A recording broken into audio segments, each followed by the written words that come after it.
ಸ್ವಾಮಿಯೇ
ಸ್ವಾಮಿಯೇ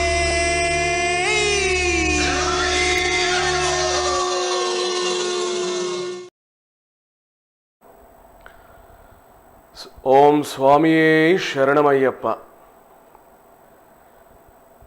ನಮ್ಮ ಟಿವಿ ಶಿವಮೊಗ್ಗ ಚಾನೆಲ್ನ ಎಲ್ಲ ಪ್ರಿಯ ವೀಕ್ಷಕರಿಗೆ ಆತ್ಮೀಯವಾದ ಸ್ವಾಗತವನ್ನು ಬಯಸ್ತಾ ಇದ್ದೇವೆ. ಈ ದಿವಸ ವಿಶೇಷ ಕಾರ್ಯಕ್ರಮ ಅಯ್ಯಪ್ಪೋತ್ಸವ. ಪ್ರತಿನಿತ್ಯವೂ ಲಕ್ಷ ಲಕ್ಷ ಭಕ್ತರಿಗೆ ಬೇಡಿದ್ದನ್ನು ನೀಡುವ ಅನಾಥ ರಕ್ಷಕ, ಆಪದ್ ಬಾಂಧವ, ಅನ್ನದಾನ ಪ್ರಭು ಹೀಗೆಲ್ಲ ಕರೆಸಿಕೊಳ್ಳುವಂತಹ ಆ ಕಲಿಯುಗದ ಪ್ರತ್ಯಕ್ಷ ದೈವ ಅಯ್ಯಪ್ಪೋತ್ಸವದ ವಿಶೇಷ ಕಾರ್ಯಕ್ರಮದಲ್ಲಿ ನಾವು ನೀವೆಲ್ಲರೂ ಕೂಡ ಸೇರಿದ್ದೀವಿ.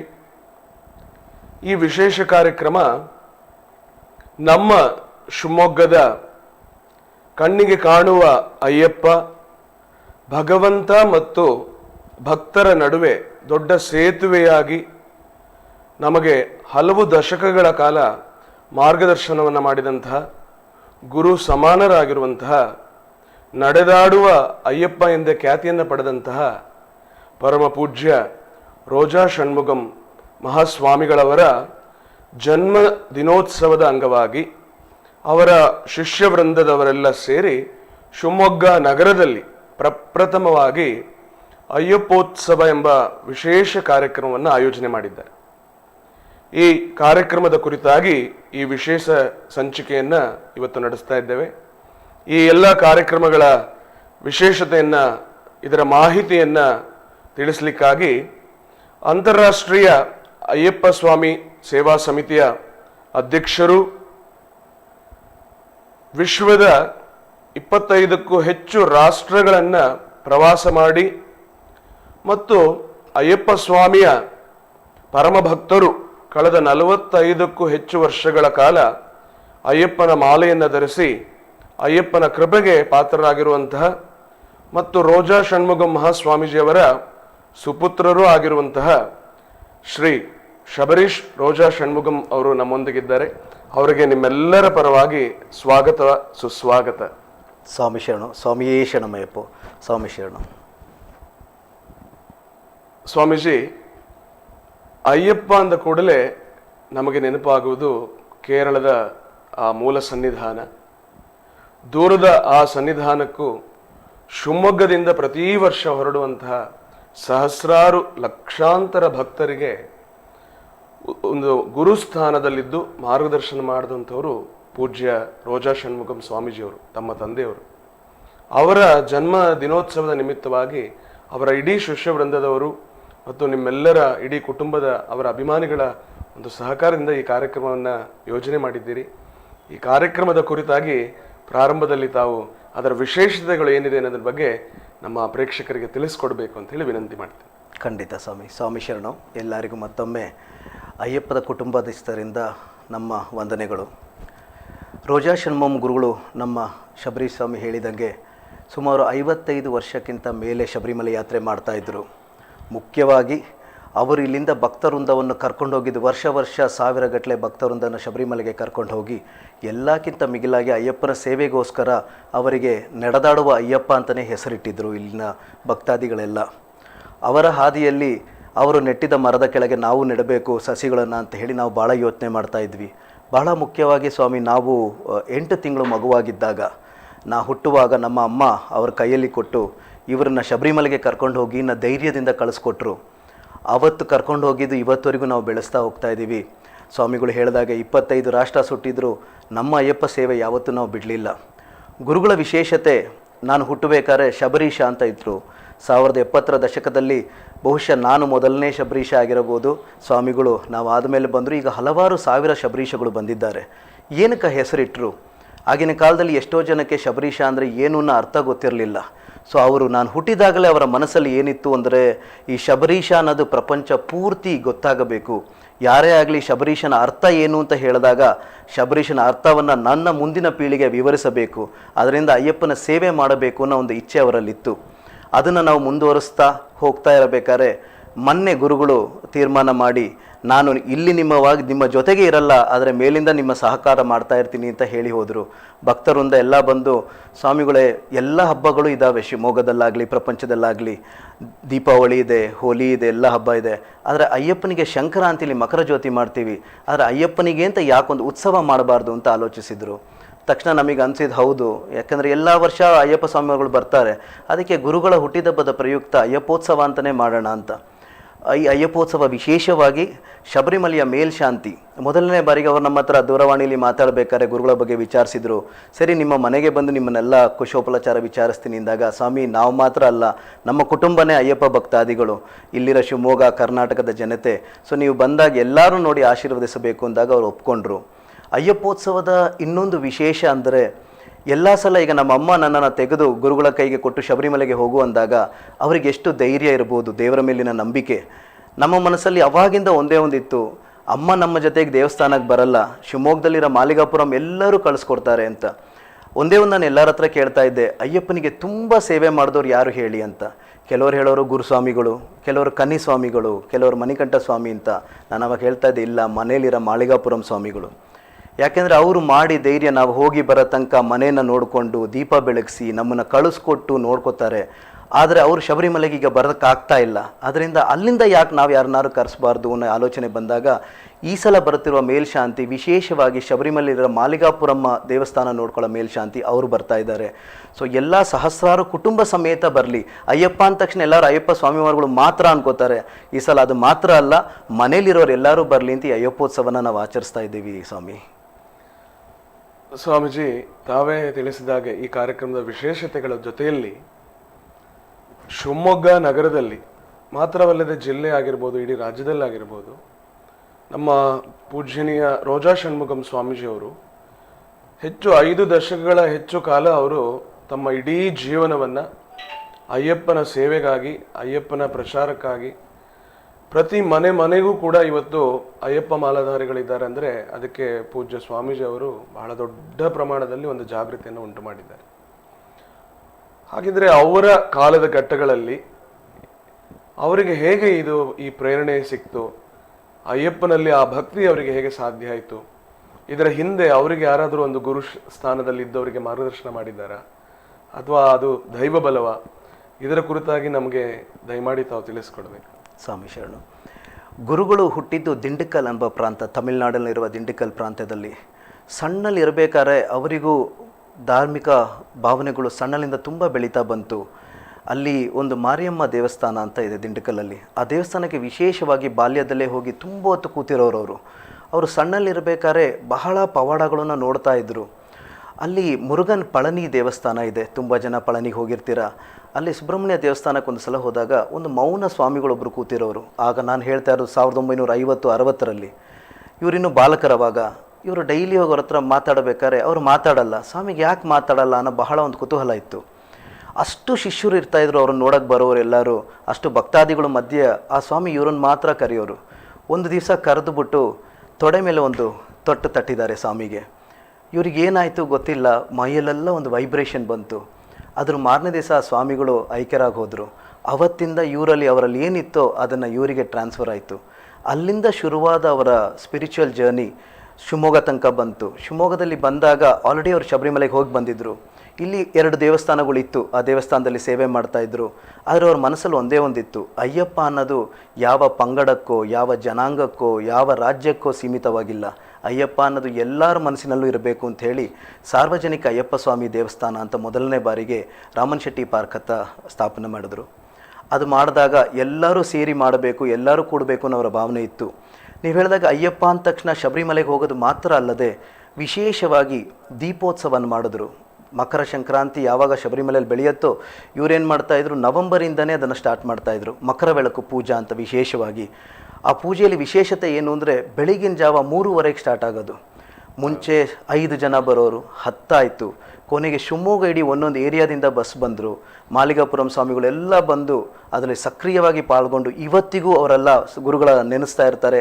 ಕಾಮಾಕ್ಷಿ ಬೀದಿಲಿ ತುಂಬ ಜನ ಶಿಷ್ಯರಿದ್ದಾರೆ, ಒಂದೊಂದು ಏರಿಯಾದಲ್ಲೂ ಇದ್ದಾರೆ. ಆ ಪೂಜೆಯಿಂದ ಅವ್ರು ಏನೇನು ಇಚ್ಛಾಶಕ್ತಿ ಅಂತಾರೆ ಅಯ್ಯಪ್ಪನಿಗೆ, ಅವ್ರು ಏನೇನು ಬೇಡ್ಕೊಂಡ್ರೋ ಅದು ಗುರುಗಳ ಮೂಲಕ ಅವ್ರಿಗೆ ನೆರವೇರ್ತು. ಆವಾಗ ಬೆಳೆದಿದ್ದ ದೇವಸ್ಥಾನ ಇವತ್ತಿಗೆ ಸ್ವಾಮಿಗಳು 28 ದೇವಸ್ಥಾನ ಶಿವಮೊಗ್ಗ ಸುತ್ತಮುತ್ತನೇ ಸ್ಥಾಪಿಸಿದ್ದಾರೆ. ಒಂದೊಂದು ನಾವು ಹೋಗ್ತಾ ಇದ್ದಂಗೆ, ಮೊನ್ನೆ ದಾವಣಗೆರೆ ಹತ್ರ 2 ಹಳ್ಳಿಗೆ ಹೋದ್ವಿ, ಅಲ್ಲಿ ಹೇಳ್ತಾರೆ ಗುರುಗಳೇ ಸ್ಥಾಪಿಸಿದ ದೇವಸ್ಥಾನ ಅಂತ.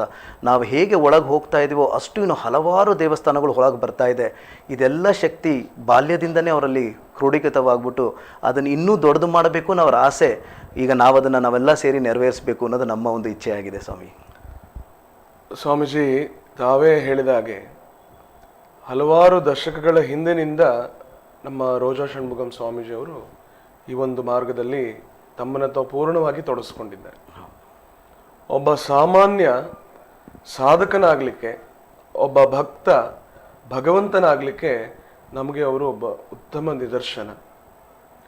ಅವರ ಈ ಒಂದು ಪಯಣದಲ್ಲಿ, ಅವರ ಈ ಒಂದು ಯಾತ್ರೆಯಲ್ಲಿ ಅವರೇ ಮಾಡಿದಂಥ ಅನೇಕ ಕಾರ್ಯಕ್ರಮಗಳು ಸಾಮಾಜಿಕವಾಗಿರ್ಬೋದು, ಧಾರ್ಮಿಕವಾಗಿರ್ಬೋದು, ಆಧ್ಯಾತ್ಮಿಕವಾಗಿರ್ಬೋದು, ಅವರು ಎಲ್ಲೋ ಒಂದು ಕಡೆ ಲೌಕಿಕ ಪ್ರಪಂಚದಲ್ಲಿ ನಮಗೆ ಒಬ್ಬ ವ್ಯಕ್ತಿಯಾಗಿ ಕಂಡ್ರೆ ಇನ್ನೆಲ್ಲೋ ಒಂದು ಕಡೆ ಒಂದು ಶಕ್ತಿಯಾಗಿ ಒಂದು ಗುರುಸ್ಥಾನದಲ್ಲಿದ್ದು ಮಾರ್ಗದರ್ಶನ ಮಾಡ್ತಾ ಇದ್ರು. ಇದು ಒಬ್ಬ ಸಾಮಾನ್ಯನಿಗೆ ಹೇಗೆ ಸಾಧ್ಯ ಆಗತ್ತೆ, ಅದ್ರ ಬಗ್ಗೆ ದಯಮಾಡಿ ತಿಳಿಸ್ಕೊಡ್ಬೇಕು. ಬಹಳ ಒಳ್ಳೆಯ ಪ್ರಶ್ನೆ ಸ್ವಾಮಿ. ಸೊ ನಡೆದಾಡುವ ಅಯ್ಯಪ್ಪ ಅನ್ನೋದನ್ನು ಅವರು ಹೇಗೆ ಸಾಬೀತು ಮಾಡಿದ್ದು ಅಂದರೆ, ನನ್ನ ಇಷ್ಟು ವರ್ಷ, ನನ್ನ 4 ದಶಕಗಳಲ್ಲಿ ಅವರನ್ನು ನಾನು ಮನೆಯಲ್ಲಿ ನೋಡಿದ್ದೇ ಬಹಳ ಕಮ್ಮಿ. ಅವರಿಗೆ ಯಾವತ್ತೂ ಭಕ್ತಾದಿಗಳು, ಜನರು ಅಷ್ಟು ಪ್ರೀತಿ. ಅವರು ಅಯ್ಯಪ್ಪನ ಸೇವೆ ಮಾಡ್ತಾ ಮಾಡ್ತಾ ಹಲವಾರು ಚಟುವಟಿಕೆಗಳಲ್ಲಿ, ಆಗಿನ ಕಾಲದಲ್ಲಿ ಶಿವರಾಮ್ ಕಾರಂತರನ್ನ ಕರೆಸ್ಬಿಟ್ಟು ಮೊದಲನೇ ಬಾರಿಗೆ ಶಿವಮೊಗ್ಗದಲ್ಲಿ ಇಡೀ ಕರ್ನಾಟಕಕ್ಕೆ ಅಂತರ್ಜಾತೀಯ ವಿವಾಹ ಒಂದು ಸಂಸ್ಥೆಯನ್ನು ಸ್ಥಾಪಿಸಿದರು. ಅಲ್ಲಿ ಜಾತಿ ಇರಬಾರ್ದು ಅನ್ನೋ ನಿರ್ಮೂಲನೆಗೋಸ್ಕರ.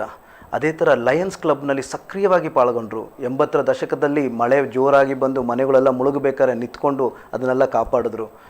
ಆ ಶಕ್ತಿ ದೇವರವರಲ್ಲಿ ಹೇಗೆ ಕ್ರೋಢಿಸಿದ್ರು ಅಂದರೆ, ಶಿವಮೊಗ್ಗದಲ್ಲಿ ಪ್ರಪ್ರಥಮ ಬಾರಿಗೆ ಭಾರತ 83ರಲ್ಲಿ ವಿಶ್ವಕಪ್ ಗೆದ್ದು ಬಂದಾಗ ಇಡೀ ಟೀಮನ್ನು ಶಿವಮೊಗ್ಗದಲ್ಲಿ ಲಯನ್ಸ್ ಕ್ಲಬ್ ವತಿಯಿಂದ ಕರೆದುಬಿಟ್ಟು ಅವರನ್ನು ಸನ್ಮಾನ ಮಾಡಿ, ಅದರಲ್ಲಿಂದ ಬಂದ ಏನೇನು ರೆವಿನ್ಯೂ ಬಂತೋ ಅದನ್ನೆಲ್ಲ ತಗೊಂಡು ಎಲ್ಲರ ಸೇವೆಗಾಗಿ ಮಾಡಿದ್ರು. ಮನೆಯಲ್ಲಿ ನಾವು ಅವ್ರನ್ನ ಸ್ವಾಮೀಜಿ ಅಂತಲೇ ಕರೆದಿದ್ದುಂಟು, ಅಪ್ಪಾಜಿ ಅಂತ ಕರೆದಿದ್ದಿಲ್ಲ ಯಾವತ್ತು. ಯಾಕಂದರೆ ಅವರು ನಮ್ಮ ಪಾಲಿಗೆ ಅವರು ಸ್ವಾಮೀಜಿಯಾಗೇ ಬೆಳೀತಾ ಬಂದರು. ಹೇಳಿದಾಗೆ ಅವ್ರಿಗೆ ಮನಸ್ಸಲ್ಲಿ ಏನಿತ್ತು ಅಂದರೆ, ಆಗಿನ ಕಾಲದಲ್ಲಿ ದುಶ್ಚಟಗಳು ಭಾಳ ಇರೋದು. ಆ ದುಶ್ಚಟಗಳು ಬಿಡೋಕ್ಕೆ ಅಯ್ಯಪ್ಪ ಸ್ವಾಮಿ ಅಂತ ಶ್ರೇಷ್ಠ ಮಾರ್ಗ ಯಾವುದೂ ಇರ್ತಿರಲಿಲ್ಲ. ಯಾರು ಮನೆಯಲ್ಲಿ ತುಂಬ ಕುಡಿತಾ ಇದ್ನೋ ಅವನಿಗೆ ಉಪದೇಶ ಹೇಳಿಬಿಟ್ಟು ಅಯ್ಯಪ್ಪನ ಮಾಲೆ ಹಾಕಿದ ಮೇಲೆ ಅವನು ಕಂಪ್ಲೀಟಾಗಿ ನಿಲ್ಲಿಸಿದ್ದ ಎಷ್ಟೋ ಉದಾಹರಣೆಗಳಿದ್ದಾವೆ. ಇಲ್ಲೇ ನಮ್ಮ ಜೊತೆಗೊಂದು ರಂಜಿತ್ ಸ್ವಾಮಿ ಅಂತಿದೆ, ಮೊನ್ನೆ ಬಂತು. ನಾನು ಅವ್ರನ್ನ ಸಣ್ಣಲ್ಲಷ್ಟು ನೋಡಿಲ್ಲ, ಮೊನ್ನೆ ಬಂದು ಕಾಲಿ ನಮಸ್ಕಾರ ಮಾಡಿ ಹೇಳಿದ್ರು, ನನಗೆ ಸ್ವಾಮಿ ನಾನು ಸಣ್ಣಲ್ಲಿರ್ತಾ ಬಾಯಲ್ಲಿ ಮಾತು ಬರ್ತಾ ಇರಲಿಲ್ಲ, ನನಗೆ ಗುರುಗಳು ನನಗೆ ಎರಡೆರಡು ಮಾತು ಕಿವಿಲಿ ಹೇಳಿದರು, ಇವತ್ತು ನನಗೆ ಮಾತು ಬರ್ತಾ ಇದೆ ಅಂತ. ಅವರದನ್ನು ಯೂಟ್ಯೂಬ್ ವಾಹಿನಿಯಲ್ಲೂ ತಾವೇ ನೇರವಾಗಿ ಬಂದು ಹೇಳಿದ್ದಾರೆ. ಈ ಥರ ಹಲವಾರು ಪವಾಡಗಳು ನಮಗೆ ಗೊತ್ತಿಲ್ಲದೇ ಅದು ನಡೀತಾ ಹೋಗ್ತಿತ್ತು. ಯಾವತ್ತೂ ಯುವಕರಲ್ಲಿ ಎರಡೇ ಇರ್ತದೆ, ಒಂದು ಸ್ಪಿರಿಚುವಲಿಸಮ್ ಆರ್ ನಾನ್ ಸ್ಪಿರಿಚುವಲಿಸಮ್ ಅಂತ. ಆ ಎರಡನ್ನು ಜೋಡಿಸಿ ಸ್ಪಿರಿಚುವಲಿಸಮ್ ಅಂದರೆ ಏನು ಅಂತ ಮೀನಿಂಗ್ ತಂದುಕೊಟ್ಟು ಇಷ್ಟು ವರ್ಷ ಶಬರಿಮಲೆ ಯಾತ್ರಿಕರಿಗೆ ಉಪದೇಶ ಮಾಡಿ 3 ಬಹಳ ಚೆನ್ನಾಗಿ ಹೇಳ್ತಾ ಇದ್ರು. ಎಲ್ಲೇ ಹೋದರೂ ಪ್ರೀತಿಸು, ಸಮಿಸು, ಯೋಚಿಸು ಅಂತ. ಅದನ್ನು ನಮ್ಮೆಲ್ಲರಲ್ಲೂ ಅಳವಡಿಸೋಕ್ಕೆ ಅವರು ಇವತ್ತು ಮಾರ್ಗದರ್ಶಕರಾಗಿದ್ದಾರೆ ಸ್ವಾಮಿ. ಸ್ವಾಮೀಜಿಯವರು ಈ ದುಶ್ಚಟಗಳಿಂದ ನಾವು ಹೊರಬರಲಿಕ್ಕೆ ತಾವೇ ಹೇಳಿದಾಗೆ ಈ ಅಯ್ಯಪ್ಪನ ವ್ರತವನ್ನು ಪ್ರತಿಯೊಬ್ಬರಲ್ಲೂ ಮಾಡಿಸ್ತಾ ಇದ್ರು ಅಂತ. ಇದರ ಜೊತೆಯಲ್ಲಿ ಅವರ ಒಂದು ಮಂತ್ರವೇ ಆಗಿತ್ತು. ಅವರ ಎಲ್ಲ ಉಪನ್ಯಾಸಗಳಲ್ಲೂ ಅವರು ಎಲ್ಲೇ ಸಾರ್ವಜನಿಕ ಕಾರ್ಯಕ್ರಮಗಳಲ್ಲಿ ಭಾಗವಹಿಸಿದರೆ ಸ್ವಾಮೀಜಿಯವರು ಪ್ರೀತಿಸಿ, ಕ್ಷಮಿಸಿ, ಯೋಚಿಸಿ ಅಂತ ಇದು 3ನ್ನು ಅವರು ಬಹಳ ಪ್ರಬಲವಾಗಿ ತಮ್ಮ ಜೀವನದಲ್ಲಿ ಅವರು ಅಳವಡಿಸ್ಕೊಂಡಿದ್ರು. ಒಬ್ಬ ಸಾಮಾನ್ಯ ಇಷ್ಟು ಎತ್ತರಕ್ಕೆ ಬೆಳಿಬೇಕಾದ್ರೆ ಅವರು ಈ ಪ್ರೀತಿಸಿ ಮತ್ತು ಕ್ಷಮಿಸಿ ಮತ್ತು ಯೋಚಿಸಿ ಅವರು ತಮ್ಮ ವೈಯಕ್ತಿಕ ಜೀವನದಲ್ಲಾಗಿರ್ಬೋದು ಅಥವಾ ಸಾರ್ವಜನಿಕ ಜೀವನದಲ್ಲಾಗಿರ್ಬೋದು ಇದನ್ನು ಹೇಗೆ ಅವರು ಜೀವನದಲ್ಲಿ ಅಳವಡಿಸ್ಕೊಂಡಿದ್ರು ಅನ್ನೋದ್ರ ಬಗ್ಗೆ ತಾವು ಬಹಳ ಹತ್ತಿರದಿಂದ ಅದ್ರ ಬಗ್ಗೆ ತಿಳಿಸ್ಕೊಡ್ಬೇಕು ಅಂತ ಹೇಳ್ತೀನಿ. ಖಂಡಿತ. ಅವರ ಹತ್ತಿರ ಒಡನಾಟ ನನಗೆ ತುಂಬ ಸಿಗ್ತಾ ಇದ್ದಿದ್ದ ಸಮಯ ಅಂದರೆ ಶಬರಿಮಲೆಗೆ ಹೋಗಬೇಕಾದ್ರೆ. ಯಾಕಂದರೆ ಪುಟ್ಟ ಬಾಲಕನಿಂದ ಕರ್ಕೊಂಡು ಹೋಗ್ತಾಯಿದ್ರು, ಆಮೇಲೆ ನಮ್ಮ ತಂಡ ಕಟ್ಕೊಂಡು ನಾವು ಹೋಗ್ತಾ ಇದ್ವಿ. ಎಲ್ಲಕ್ಕಿಂತ ಈ 3 ಎಲ್ಲಿ ನಮಗೆ ಬರ್ತದೆ ಅಂದರೆ 48 ದಿವಸ ರಥ ಮಾಡಿಕೊಂಡು ನಾವು ಸನ್ನಿಧಾನಕ್ಕೆ ಹೋಗ್ತೀವಿ. ಬಹಳ ಚೆನ್ನಾಗಿ ಎಲ್ಲರೂ ಕಳಿಸ್ಕೊಡೋರು, ಗುರುಳು ನಮ್ಮನ್ನು ಕರ್ಕೊಂಡು ಹೋಗೋರು. ಸನ್ನಿಧಾನಕ್ಕೆ ದೊಡ್ಡ ಪಾದ ಮಾಡಿ ಪಂಪೆ ಮುಗಿಸಿ ಸನ್ನಿಧಾನದ ಹತ್ತಿರ ಹೋದಾಗ ತುಂಬ ಕ್ಯೂ ಇರ್ತದೆ. ಆ ಕ್ಯೂವಲ್ಲಿ ಏನಾಗ್ತದೆ, ಎಲ್ಲರಿಗೂ ಒಂದು ಡೆಸ್ಪರೇಷನ್ ಬರ್ತದೆ, ಯಾವಾಗ ನಾವು ದೇವರನ್ನು ನೋಡ್ತೀವಿ ಅಂತ. ಆ ಸಮಯದಲ್ಲಿ ಮಧ್ಯದಲ್ಲಿ ಸಡನ್ನಾಗಿ ಒಂದು ಸ್ವಾಮಿಮಾರ್ಗಳು ನುಗ್ಗಿಬಿಡ್ತಾರೆ. ಅವರಿಗೂ ಬೇರೆ ಏನು ತಪ್ಪು ಭಾವನೆ ಅಲ್ಲ, ನಾನು ಬೇಗ ನೋಡಬೇಕು ಅನ್ನೋದೊಂದು. ಆ ಟೈಮಲ್ಲಿ ಎಲ್ಲರಿಗೂ ಸಿಟ್ಟು ಉತ್ತಂಗಕ್ಕಿರಬೇಕಾದ್ರೆ ಗುರುಗಳು ಹೇಳೋರು, ಇಲ್ಲಿ ನಿಮಗೆ ಆ 3 ಬರ್ತದೆ, ನೀವು ಅವ್ರಿಗೆ ಏನಾದ್ರು ಉತ್ತರ ಕೊಡೋ ಮುಂಚೆ ಯೋಚಿಸಿ, ನೀವು ಮಾತಾಡೋ ಪದ ಕರೆಕ್ಟಾ ಸನ್ನಿಧಾನದಲ್ಲಿ, ಇಲ್ಲ ನಿಮ್ಮ ಜೀವನದಲ್ಲಿ ಕರೆಕ್ಟಾ ಅಂತ. ಎರಡನೇದು ಬಂದ್ಬಿಟ್ಟು ಅವ್ರನ್ನ ಪ್ರೀತಿಸೋಕ್ಕೆ ನೋಡಿ, ಅವರು ನಿಮ್ಮ ಥರ ಸ್ವಾಮಿಮಾರ್ಗಳು, ಅವರನ್ನು ಪ್ರೀತಿಸೋದನ್ನು ನೀವು ಅಳವಡಿಸ್ಕೊಳ್ಳಿ. 3ನೇದಾಗಿ ಯಾವತ್ತೇ ಆಗಲಿ ಕ್ಷಮಿಸೋದನ್ನು ಮನೋಭಾವ ಇಟ್ಕೊಳ್ಳಿ. 1 ನಿಮಿಷ ಮುಂಚೆ ಅವರು ಅಯ್ಯಪ್ಪನ ನೋಡ್ತಾರೆ, ನಾವು 1 ನಿಮಿಷ ಆದಮೇಲೆ ನಾವು ನೋಡ್ತೀವಿ ಅಷ್ಟೇ ಅಂತ. ನಮಗೆ ಬಹಳ ವಿಸ್ಮಯವಾಗೋದು, ಯಾಕಂದರೆ ಅಷ್ಟು ಕಷ್ಟಪಟ್ಟು ಸನ್ನಿಧಾನಕ್ಕೆ ಹೋಗಿ ಗುರುಗಳು ಈ 3ನ್ನ ತಮ್ಮಲ್ಲಿ ತಾವೇ ಅಳವಡಿಸ್ಕೊಡ್ದಲ್ಲ ಹೇಗೆ ಅಂತ. ಅದೇ ಥರ ಅವರು ಇದಕ್ಕೆ ಹಲವಾರು ಪ್ರೇರಣೆಗಳು ಅವ್ರಿಗಿದ್ದಾವೆ. ನಮ್ಮ ಶ್ರೀ ಶ್ರೀ ರವಿಶಂಕರ್ಜಿಯವರು ಮೊದಲನೇ ಬಾರಿಗೆ ಶಿವಮೊಗ್ಗಕ್ಕೆ ಬರಬೇಕಾದ್ರೆ ಇವರಿಬ್ಬರ ಒಡನಾಟ ತುಂಬ ಇತ್ತು.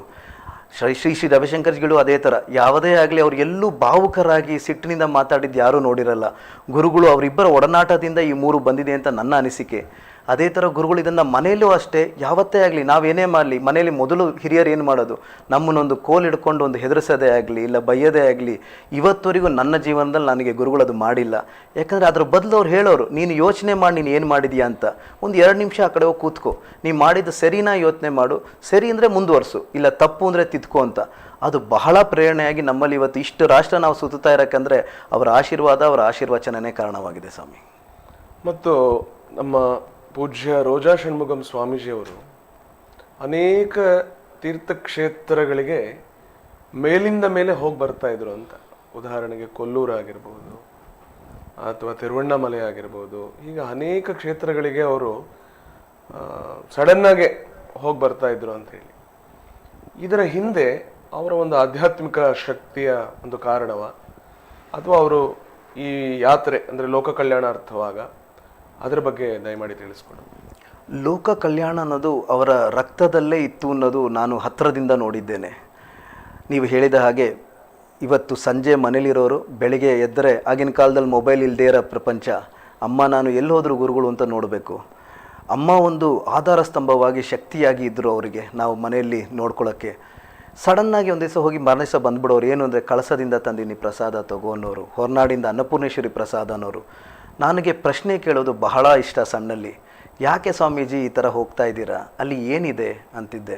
ಅವ್ರು ಹೇಳಿರೋದು, ಅಲ್ಲಿ ಸಿಗುವ ಆಶೀರ್ವಾದ ನಾನು ಇಲ್ಲಿ ಜನರಿಗೆ ಹಂಚಿದರೆ ಅದಕ್ಕಿಂತ ದೊಡ್ಡ ಸೇವೆ ಬೇರೆ ಯಾವುದೂ ಇಲ್ಲ ಅಂತ. ಇದಕ್ಕೊಂದು ಉದಾಹರಣೆ ಆಗಿ ಅಮೇರಿಕಾದಿಂದ ಒಬ್ಬರು ನನಗೆ ಭೇಟಿಯಾದರು. ಅಲ್ಲಿ ಭೇಟಿಯಾದಾಗ ನಾನು ಮಾತಾಡ್ತಾ ಒಂದು ಫೋಟೋ ತೋರಿಸಿದ್ರು. ಇವರು ಸೌತ್ ಇಂಡಿಯಾದಲ್ಲಿರೋ ಸ್ವಾಮೀಜಿ ನೋಡಿದ್ದೀರಾ ಅಂದರು. ಅದು ನಮ್ಮ ತಂದೆಯವರೇ ಆಗಿದ್ದರು. ಆದರೆ ನಾನು ಅವರಿಗೆ ಹೇಳಲಿಲ್ಲ. ನೀವೆಲ್ಲಿ ನೋಡಿದ್ರ ಸ್ವಾಮಿ ಹಿಂದೆ? ನಾವು ಕಾಶಿ ಯಾತ್ರೆಗೆ ಹೋದಾಗ ಅಲ್ಲಿ ನಮಗೆ ಬಂದು ಒಬ್ಬರು ಶಿವಮೊಗ್ಗ ಬಾಬಾ ಅಂತ ಈ ಫೋಟೋ ಕೊಟ್ಟರು. ಅವರ ಆಶ್ರಮದಲ್ಲಿ ಫೋಟೋ ಇತ್ತು. ಅದಾದಮೇಲೆ ನೋಡಿದೆ, ನೀವು ಶಿವಮೊಗ್ಗ ಅಂದಿದ್ದರಿಂದ ನಾನು ಅಂದ್ಕೊಂಡು ಬಂದೆ. ಇಮ್ಮಿಡಿಯೇಟಾಗಿ ಗುರುಗಳಿಗೆ ಫೋನ್ ಮಾಡಿದೆ, ಸ್ವಾಮಿ ಇದು ಏನಿದು, ಅಲ್ಲಿ ಯಾರಿದ್ದಾರೆ ಅಂತ. ಅವ್ರು ಹೇಳಿದ್ರು, ನಾನು ಅನ್ನೋದು ಯಾರೂ ಇಲ್ಲ, ನಾನು ಯಾರಿಗೆ ಮಾತಾಡ್ತಿರ್ತೀನೋ ಅವರು ನನ್ನ ಬಗ್ಗೆ ಪ್ರಚಾರ ಮಾಡ್ತಾ ಇರ್ಬೋದು, ಆದರೆ ನನ್ನಕ್ಕಿಂತ ಮೇಲೆ ಅಯ್ಯಪ್ಪನ ಪ್ರಚಾರ, ಅದು ಒಳ್ಳೆಯದಾಗಲಿ ಅಂತ ಹೇಳಿದ್ರು. ಆ ಥರ ಹೋಗಿದ್ದ ಕಡೆ ಎಲ್ಲ ಅವ್ರ ಶಿಷ್ಯವೃಂದನ ಬೆಳೆಸ್ತಾ ಹೋದರು. ಅದು ಇವತ್ತಿಗೆ ಕಾಣಿಸ್ತಾ ಇದೆ. ಇವತ್ತು ಈ ಕಾರ್ಯಕ್ರಮ ನೆರವೇರಿಸಿದ ಶಿಷ್ಯವೃಂದ ಎಲ್ಲ ಮನಸ್ಸಿಂದ ಬರೋರು. ಹಲವಾರು ರಾಜಕೀಯ ಒಡನಾಟನೂ ಇತ್ತು ಅವರಿಗೆ, ಆದರೆ ಅವರಿಗೆ ಮುಖ್ಯವಾಗಿ ಭಕ್ತವೃಂದ, ಶಿಷ್ಯರು, ಅದರ ಮೇಲೆ ಅಪಾರ ಪ್ರೀತಿ. ಸ್ವಾಮೀಜಿಯವರಿಗೆ ರಾಜ್ಯ ಮಟ್ಟದಲ್ಲಿ, ರಾಷ್ಟ್ರ ಮಟ್ಟದಲ್ಲಿ, ಅಂತಾರಾಷ್ಟ್ರೀಯ ಮಟ್ಟದಲ್ಲಿ ಕೂಡ ತಾವೇ ಹೇಳಿದಾಗೆ ಅಪಾರವಾದ ಭಕ್ತವೃಂದ ಇದೆ. ಮತ್ತು ವಿಶೇಷವಾಗಿ ಮಠಾಧಿಪತಿಗಳ ಒಂದು ಸಂಪರ್ಕ, ಬಹುಭಾಷಾ ಸಿನಿಮಾ ನಟರ ಜೊತೆ ಒಂದು ಬಹಳ ಹತ್ತಿರವಾದ ಒಂದು ಸಂಪರ್ಕ, ಮತ್ತು ದೊಡ್ಡ ದೊಡ್ಡ ಉದ್ಯಮಿಗಳ ಜೊತೆಯಲ್ಲಿ ಅವರಿಗೆಲ್ಲರಿಗೂ ಕೂಡ ಸ್ವಾಮೀಜಿಯವರು ಒಂದು ಪ್ರೇರಕ ಶಕ್ತಿಯಾಗಿ ಅವರಿಗೆ ಈ ಅಯ್ಯಪ್ಪನ ಮಾಲೆಯನ್ನು ಧರಿಸಿ ಅಯ್ಯಪ್ಪನ ಸನ್ನಿಧಾನಕ್ಕೆ ಕರೆದುಕೊಂಡು ಹೋಗಿ ದರ್ಶನವನ್ನು ಮಾಡಿದಂಥ ಒಂದು ಪುಣ್ಯ ಸ್ವಾಮೀಜಿ ಅವರದು ಅಂತ ಹೇಳಿ ನಾವು ಹಲವಾರು ಪ್ರಸಂಗಗಳಲ್ಲಿ ಕೇಳಿದ್ದೀವಿ. ಅದರ ಬಗ್ಗೆ ಮುಂದುವರಿಸೋಣ ಅಂತ ಹೇಳ್ತಾ ಒಂದು ಸಣ್ಣ ವಿರಾಮವನ್ನು ತಗೊಳ್ತಾ ಇದ್ದೀವಿ. ಪ್ರಿಯ ವೀಕ್ಷಕರೇ, ಒಂದು ಸಣ್ಣ ವಿರಾಮದೊಂದಿಗೆ ಮತ್ತೆ ಅಯ್ಯಪ್ಪೋತ್ಸವ ಈ ವಿಶೇಷ ಕಾರ್ಯಕ್ರಮ ಮುಂದುವರಿಯುವುದು.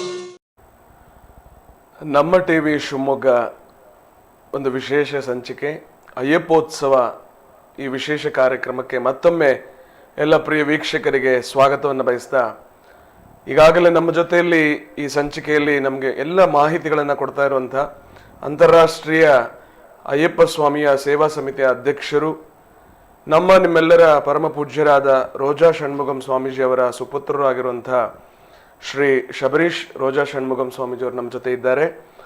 ಸ್ವಾಮೀಜಿ, ತಾವೇ ಹೇಳಿದ ಹಾಗೆ ಆರ್ಟ್ ಆಫ್ ಲಿವಿಂಗಿನ ರವಿಶಂಕರ್ ಗುರುಜಿಯವರಾಗಿರಬಹುದು, ಈ ರಾಜ್ಯದ ರಾಷ್ಟ್ರದ ಅನೇಕ ಧಾರ್ಮಿಕ ಮುಖಂಡರುಗಳ ಜೊತೆಯಲ್ಲಿ, ವಿವಿಧ ಮಠಾಧಿಪತಿಗಳ ಜೊತೆಯಲ್ಲಿ, ಸಿನಿಮಾ ನಟರು, ಅದು ನಮ್ಮ ಕರುನಾಡಿನ ಕನ್ನಡದ ಸಿನಿಮಾ ಕ್ಷೇತ್ರದ ದೊಡ್ಡ ದೊಡ್ಡ ಸಿನಿಮಾ ನಟರಿರಬಹುದು, ನಮ್ಮ ದೂರದ ತಮಿಳುನಾಡಿನ, ಆಂಧ್ರದ, ಈಗ ಅನೇಕ ಸಿನಿಮಾ ನಟರುಗಳು, ಸಂಗೀತ ದಿಗ್ಗಜರ ಜೊತೆಯಲ್ಲೆಲ್ಲ ಕೂಡ ರೋಜಾ ಷಣ್ಮುಗಂ ಸ್ವಾಮೀಜಿಯವರಿಗೆ ಬಹಳ ನಿಕಟವಾದ ಒಂದು ಬಾಂಧವ್ಯ ಇತ್ತು.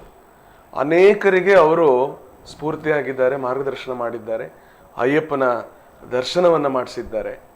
ಒಬ್ಬ ಲೌಕಿಕವಾಗಿ ಬದುಕಿದಂತಹ ಒಬ್ಬ ನಟನಿಗೆ ಆಧ್ಯಾತ್ಮಿಕದ ಒಂದು ರುಚಿಯನ್ನು ಕೂಡ ಅವರು ತೋರಿಸ್ಕೊಟ್ಟಿದ್ದಾರೆ. ಅದರ ಬಗ್ಗೆ ದಯಮಾಡಿ ಒಂದು ಸ್ವಲ್ಪ ತಿಳಿಸ್ಕೊಡಿ. ಅವರಲ್ಲಿ ಒಂದು ಮುಖ್ಯವಾದದಂದರೆ ಒಂದು ವಿಶೇಷ ಆಕರ್ಷಣೆ. ನಾನು ನೋಡಿದ ಹಾಗೆ ಮೊದಲನೇ ಸಲ ವರ್ನಟ ಡಾಕ್ಟರ್ ರಾಜ್ಕುಮಾರ್ ಅವತ್ತನ್ನ ಭೇಟಿಯಾದಾಗ ಅಷ್ಟು ಜನ ಇದ್ದಾಗ ನಾವು ಮಧ್ಯದಲ್ಲಿದ್ವಿ. ನಾನು ಹೇಳ್ತಾ ಇದ್ದೆ, ಸ್ವಾಮೀಜಿ ಅವ್ರು ಹೇಗೆ ನಮ್ಮನ್ನು ಮಾತಾಡ್ತಾರೆ, ಇಷ್ಟು ಕ್ರೌಡ್ ಇದೆ ಅಂತ. ಅಯ್ಯಪ್ಪ ಇದ್ದಾನೆ, ಅವ್ರು ನಮ್ಮನ್ನು ನೋಡ್ತಾನೆ ಅಂದರು. ಅಲ್ಲಿಂದ ಅವ್ರು ಕರೆದ್ರು. ನಾನು ಹೇಳಿದೆ, ಸ್ವಾಮಿ ಮುಂಚೆ ಪರಿಚಯ ಇದೆಯಾ ನಿಮಗಿಲ್ಲ ಅಂತ. 2 ನಿಮಿಷ ಅವ್ರು ಮಾತಾಡಿದ ಮೇಲೆ ಯಾವಾಗ ಶಿವಮೊಗ್ಗ ಬಂದರು ವರ್ನಟರು ಸ್ವಾಮೀಜಿ ಹತ್ರ ಮಾತಾಡಿ ಹೋಗ್ತಾಯಿದ್ರು. ಆ ವಿಶೇಷ ಆಕರ್ಷಣೆ. 2ನೇದಾಗಿ ನೇರ ನುಡಿ. ಆ ಬಣ್ಣದ ಮಾತುಗಳು ಯಾವತ್ತೂ ಇರ್ತಿರಲಿಲ್ಲ. ಮನಸ್ಸಿಗೆ ಏನು ಬಂತು ಅದನ್ನು ಹೇಳಿಬಿಡೋರು, ಒಳ್ಳೆಯದೋ ಕೆಟ್ಟದೋ. ಅದು ತುಂಬ ಹತ್ತಿರ ಆಗಿತ್ತು. ಎಲ್ಲಕ್ಕಿಂತ ಮಿಗಿಲಾಗಿ ಅವರ ಒಳಗೆ ಒಂದು ಸಾಹಿತ್ಯ ಲೋಕ ಒಂದು ಯಾವಾಗಲೂ ಇತ್ತು. ನಾವು ಯಾವುದೇ ಊರಿಗೆ ಹೋದರೂ ನಾವೇನು ಮಾಡ್ತೀವಿ, ಅಲ್ಲಿರೋ ಬಿಲ್ಡಿಂಗ್ ನೋಡ್ತೀವಿ, ಇಲ್ಲ ಅಲ್ಲಿರೋ ಮೌಂಟೇನ್ ನೋಡ್ತೀವಿ, ಇಲ್ಲ ಗುಡ್ಡಗಾಡು ಪ್ರದೇಶ ನೋಡ್ತೀವಿ. ಇವರಲ್ಲಿ ಕೂತ್ಕೊಂಡ್ಬಿಟ್ಟು ಪೇಪರು ಪೆನ್ನು ತೊಗೊಂಡು ಕವನ ಬರೆಯೋಕ್ಕೆ ಶುರು ಮಾಡೋರು. ಸುಮಾರು 250ಕ್ಕಿಂತ ಹೆಚ್ಚು ಅಯ್ಯಪ್ಪ ಗೀತೆಗಳು ಬರೆದು, ಕೊಲ್ಲೂರು ಮೂಕಾಂಬಿಕೆಯ ಬಗ್ಗೆ ಬರೆದು ಇಳೆಯರಾಜ ಅವ್ರ ಹತ್ರನೂ ಮಾತಾಡಿ ತೋರಿಸಿದ್ರು. ಆ ಸ್ವಾಮಿಗೆ ಅಷ್ಟು ಇಷ್ಟ ಆಗಿತ್ತು. ಅದಾದಮೇಲೆ ಇಲ್ಲಿರುವ ಹೆಸರಾಂತ ಗಾಯಕರಾದ ಯುವರಾಜ್ ಸ್ವಾಮಿಯವರು ಅವರು ಬರೆದಿದ್ದು ಒಂದೊಂದು ಹಾಡು ಎಲ್ಲ ಕಡೆ ಅದನ್ನು ಪ್ರಚಾರ ಮಾಡಿ ಭಾಳ ಚೆನ್ನಾಗಿ ಮಾಡ್ತಾಯಿದ್ರು.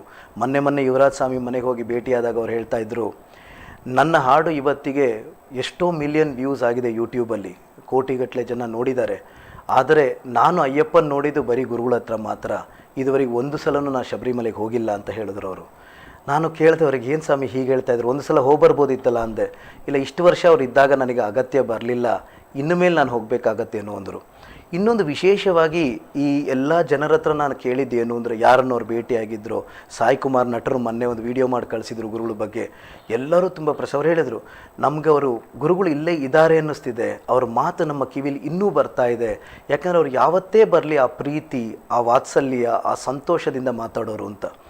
ಬಹುಮುಖ್ಯವಾಗಿ ಅಯ್ಯಪ್ಪನ ಹಾಡು ಬರಿಬೇಕಾದ್ರೆ ಮೊನ್ನೆ ಯುವರಾಜ್ ಸ್ವಾಮಿ ಹೇಳ್ತಾ ಇತ್ತು, ನಾನು ರೂಮಲ್ಲಿ ಕೆಂಚಾಂಬ ಲಾಡ್ಜಲ್ಲಿ ರೂಮ್ ಮಾಡಿಸ್ಬಿಟ್ಟು ಬೀಗ ಹಾಕ್ಬಿಡ್ತಿದ್ದೆ, ಗುರುಗಳಿಗೆ ತೆಗೆದ್ರೆ ಅಷ್ಟು ಜನ ಬಂದು ಅವ್ರ ಕಾಲಿಗೆ ಬಿದ್ದು ಮಾತಾಡ್ತಾ ಇರ್ತಾರೆ ಅಂತ.